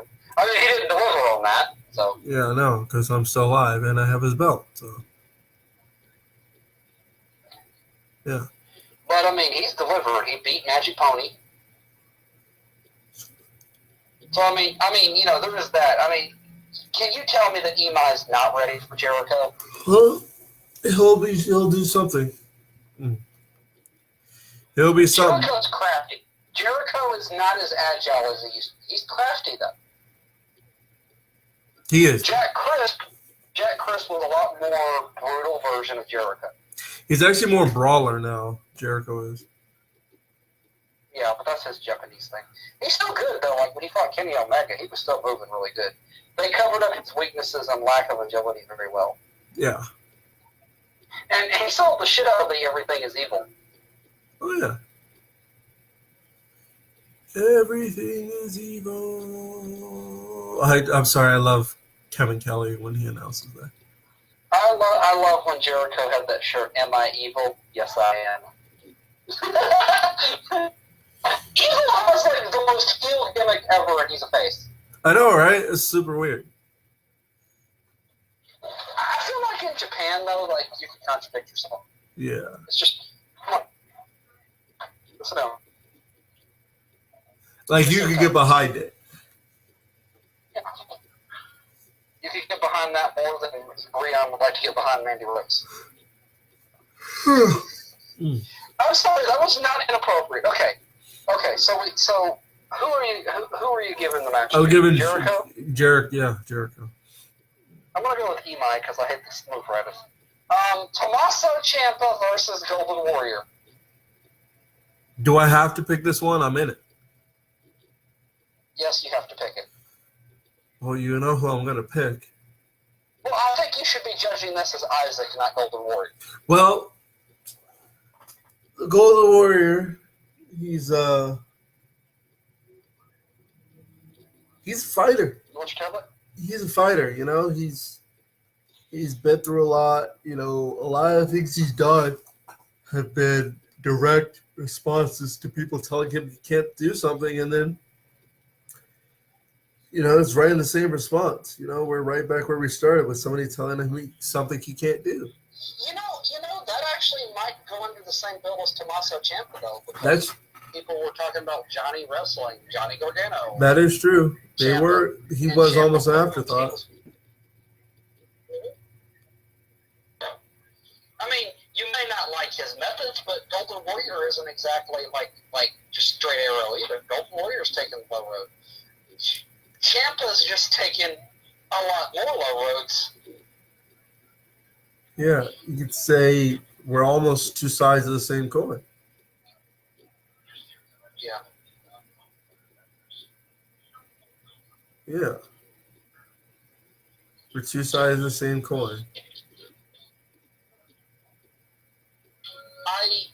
I mean, Ciampa is probably what Golden Warrior would have been if he had went the heel route. Of course, I also feel like him and AC Smooth would have been tag partners. That was a road he was considering going down. Who, me? Oh, yeah, I did when I first got in, but then, well, we all know how that worked out. It was after he screwed you. You're like, your logic was join up and pick your spot later. Very heel mentality. Yeah, but look where you stand now that you didn't, because you jihad. Yeah, that was a different me, more naive me. That was the rookie. Yeah. And I mean, come on, this is Tommaso Ciampa. This is a one and done, unless he decides to sign a deal and comes after the belt next. Excuse me. We'll see. Oh, man. So I have a question. Yes. After Tommaso Ciampa, what's next for the Golden Warrior? Same thing I always say. Whatever comes next is what comes next. You've done it all, literally. I don't know what else to do. What else is there for me to do? I mean, you're the tag team champion. You're the Rise of the Phoenix Grand Champion. You've done it all. There's really no one else left right now there's the motherfucking Monster was the most valuable opponent, and he's gone. Yeah. Whose fault is that? Crazy D's, apparently. I jumped in backstage and injured him. Huh. Shame. And then Crazy D turned around and lost to Imai. Should I feel bad? Well, no, he lost to Jihad. That's right. I don't think I'm trying to figure out if I should feel bad or not, but I don't. And Imai beat Jack Crisp, so the Great Beast faction is all high and mighty right now. No, that's what happens. I mean, we have a hell of a pay-per-view, and that's a fact. Huh. Huh. So what's next? Huh. What's next? What's next? I say Tommaso Ciampa, and whatever happens after that. I mean, obviously, you're going to have a new number one contender pop out of the woodwork. Yeah, probably. I can guarantee you, it's not going to be the same old opponents. Yeah, we'll see. AC Smooth just has to keep trucking as he's got to deal with Matthew all day. He's got his own battles to finish.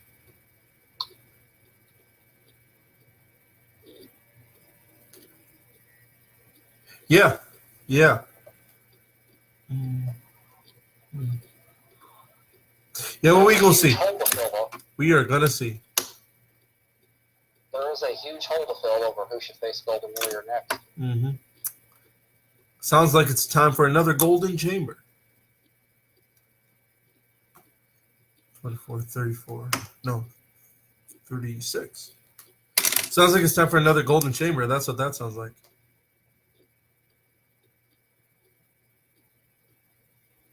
Well, I guarantee you after Warzone, we'll have a good idea of which secondary champions might be looking for a big belt shot.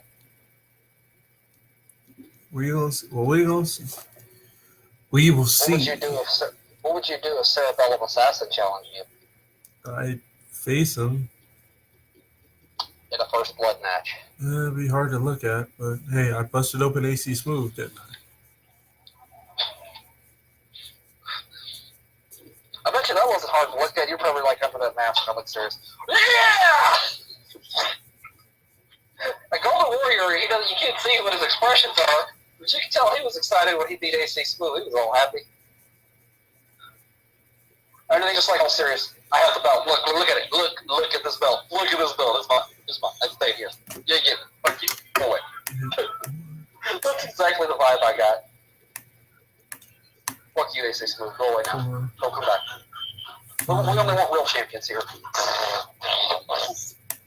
2, 6.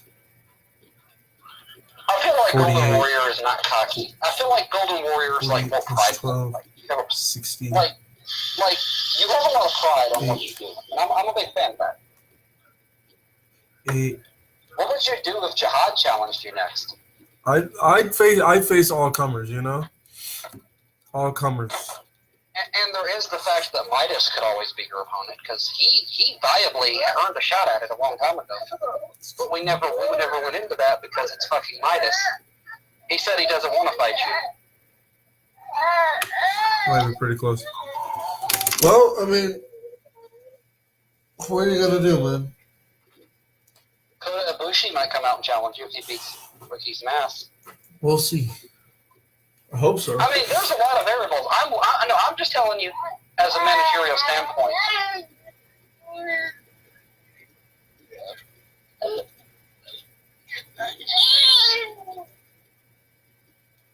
Is it okay? She's mad because I'm wiping Oh, his hair, wiping his face. He's not feeling good. I told you he was sick. He had a fever earlier, so he's just not feeling good. So no, he's not okay. okay. All right. Well, before we close out, do you have anything else? No, I just wanted to cover WVPW. Like, there's so many routes and so many possibilities that, maybe one of those team captains might come after you. Yeah. I'm actually going to go see if I can make it in time to watch this episode of WWE UK, NXT UK. See how that looks. It's cool, dude. It's cool. And then, but before we leave, here are the matches that have been announced for Wrestle Kingdom. So far, You got the triple threat. for the Junior Tag Championship is Yoshinobu Kanemaru and El Desperado versus Roppongi 3K versus Bushi and Shingo Takagi. Then you have the Junior Heavyweight title is Kushida versus Taiji Ishimori. Okada versus Jay White in a special singles match. Chris Jericho versus Naito for the IWGP Intercontinental title, which is funny because Jericho tweeted and said he doesn't care what New Japan 72 says. No match. Naito's not getting his rematch. So, and then the main event that we are literally all salivating over is Hiroshi Tanahashi versus Kenny Omega. And I'm going to say this now. Huh? And we all know that by the end of that match, we're going to hear, "Go Ace, dude!" And I'm saying this now. Another match that might probably be on the card is a triple threat between Goto, Taichi, and Ibushi because Taichi wanted his rematch. Goto wanted to challenge Ibushi or Ospreay, but he chose Ibushi because Ospreay was injured. So we're probably going to look that for the Never Openweight Championship. Also, the match is going to be on there is the tag league, is the tag match, is the winners of the World Tag League will take on the current tag champions, the Guerrillas of Destiny, for the IWGP Heavyweight Tag titles. And we'll see. And the junior heavyweight titles will be a triple threat match. I already mentioned that. So, but I didn't So hear, then- I didn't hear your name off the. do we have any final thoughts? What about the six-man tag? I never Openweight six-man tag. Those probably aren't going to be defended because the three people who have them, which are Ishimori and the Guerrillas of Destiny, are they each have their own matches because Ishimori is already in the junior heavyweight title match against Kushida. Yeah, he's facing yeah. So So yeah, but we'll probably see that like on a road to though. yeah, Road to Wrestle Kingdom. Okay, so you asked if there's anything else I wanted to add? yeah. Yeah, I got something I want to add. What I want to add is I'm looking forward to this Sunday at that Warzone certain monster unblocked me, so I don't really know what that means. I don't. But professionalism. So this dude wants. Probably wants to go back, but anyway, not gonna get into that. Hold on, Aaron. We got the junior heavyweight. We got the junior heavyweight. Honestly, I'm Warzone. I'm looking forward to like a Tommaso Ciampa Golden Warrior. I'm looking forward to that. Like that sounds like a hell of a tagline main event. Like the champ versus the Ciampa. Or if you go by the other name, the champ versus the golden champ. See what I did there? Mm-hmm. And Ciampa says that his title is the only WWE title that matters. Mm-hmm. You know, in retrospect, he kind of isn't lying. He's right. No, the NXT title is probably the most prolific title in WWE. Well, I don't know. AJ's title was pretty prolific. It's just they've given a lot of crappy.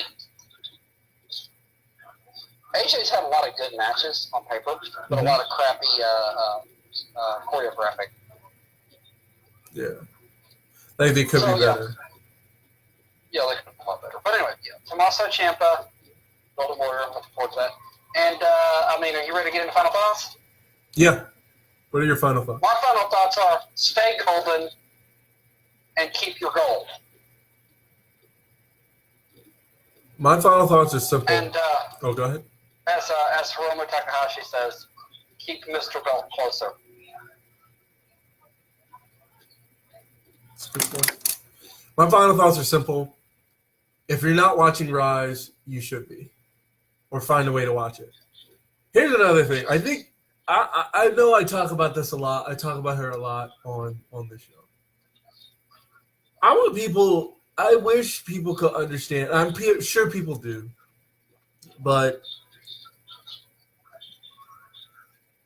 the admiration, you gotta admire the depth of story and character that Rosemary and Allie put in. You gotta admire it. You have to. Yeah, they did. You have to. They even did it on Impact. Exactly. You have to because even Allie as Maria's secretary is still better character work than some of the other people. Here's why I say that. In particular, no offense to Allie, but particularly Rosemary. I want people to put this into perspective. Put in perspective the fact that she is literally, Rosemary is the same person in the ring, outside of the ring. Is the same person outside of the ring that she is in the ring. What do I mean by that? Interviews, she's in character. She stays in character, I believe, 24/7. When the kid, I firmly believe it. I firmly do. Her Twitter is tweets in character. Interviews, shows, meet and greets.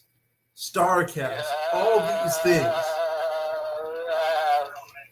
those things, she is literally in character for all of them.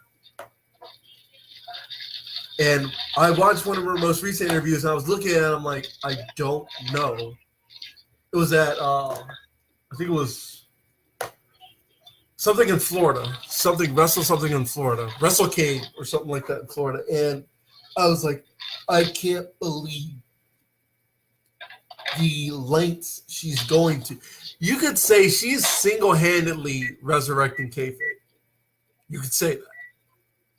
TNA was the one that killed kayfabe. I know, but still, she is like.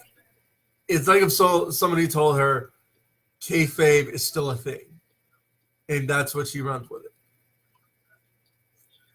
I feel like Matt Hardy kind of kicked that theme off, though. Kind of what? Matt Hardy kicked that trend off. Yeah, no, I'm not saying that nobody else is responsible for it. I'm saying because especially. I'm not disregarding her. I'm saying I think Matt Hardy kind of started this trend. So the trend of staying in kayfabe for. Yeah, because he was the one that did it, which was very rare at the time. And I like I feel like Rosemary is just because she's in TNA and Decay, the leader Decay. I feel like she's really just taken that when Matt Hardy void and really elevated the kayfabe.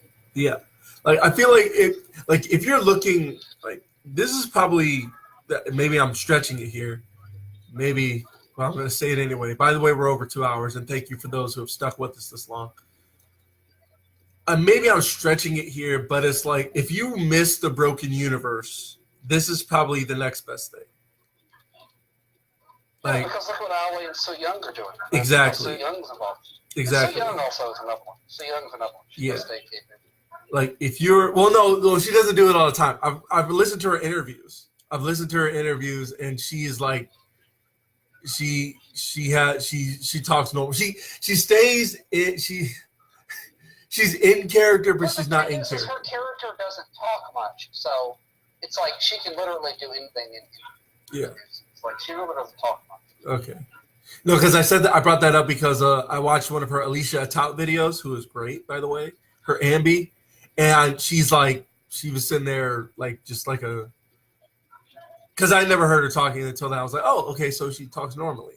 Then I watched the 2 interviews she did with Rosemary, Alicia Tout did with Rosemary, and they were one of them when she was the Knockouts champion, and then the other one was when like she literally had just gotten injured, and well, not just gotten injured, she had literally just been written off TV, and she had another interview with Alicia. So, but in character both times. Point is, you got to give credit where credit is due. Thank the Origin. Thank you, Matt Hardy, for starting the trend. But give credit to the fact that Rosemary, Ali, and Su Young are all keeping this. They've all kept it going. Yeah. I feel like they all were doing it. They're all Matt Hardy kind of started the trend of mainstream. Yeah, that's what I'm saying. So shout out to Matt Hardy for starting this trend of continue. Sami Callihan. Him too. Him too. I can't even forget that. Even though he does do interviews that don't seem like his TNA character or some of his other characters, he does have variations of his own character. Okay, in Callahan's case, the fact that he took what people thought was a work and turned it into something like, yeah, that wasn't a work, that was real, and I'm not sorry. That was extreme. He pissed off Jim Cornette. So Exactly. That was extreme. And then with that, he went after Don Callis, but that was a work itself. But he just cut like a series of promos in between there that were just made you impossible not to fall and admire the guy, how good he is. And I'm sorry, I have been treading all over your final thoughts. No, I get it. No, you're right. But my final thoughts, just like I said, other than Walk with Elias, because that's automatic, it's just admire the fact that thank you, Matt Hardy, for starting the trend of keeping kayfabe, but in an otherwise dead kayfabe era. But thanks you, Rosemary and Ali and Su Young, but mostly Rosemary, not that the others haven't contributed. But as far as staying literally in character every time we see you, thank Rosemary for that, for keeping that kayfabe up. Because I don't think anybody knows what she's really like outside of Rosemary. So other than that, this has been another episode of the Go to Report. Again, thank you for sticking with us for so long. We will see you Friday. Tune in to Lucha Underground for the final night of Ultima Lucha Cuatro. NXT, apparently Johnny Gargano is going to give his explanation of why he did what he did. 205 Live, which is always great. So, yeah, check it out. Should be dope. Till then, I am your host, the Golden Warrior. Peace, power, love. Keep it tight, as Xavier Woods would say. But until then, we must bid you adieu. So goodbye.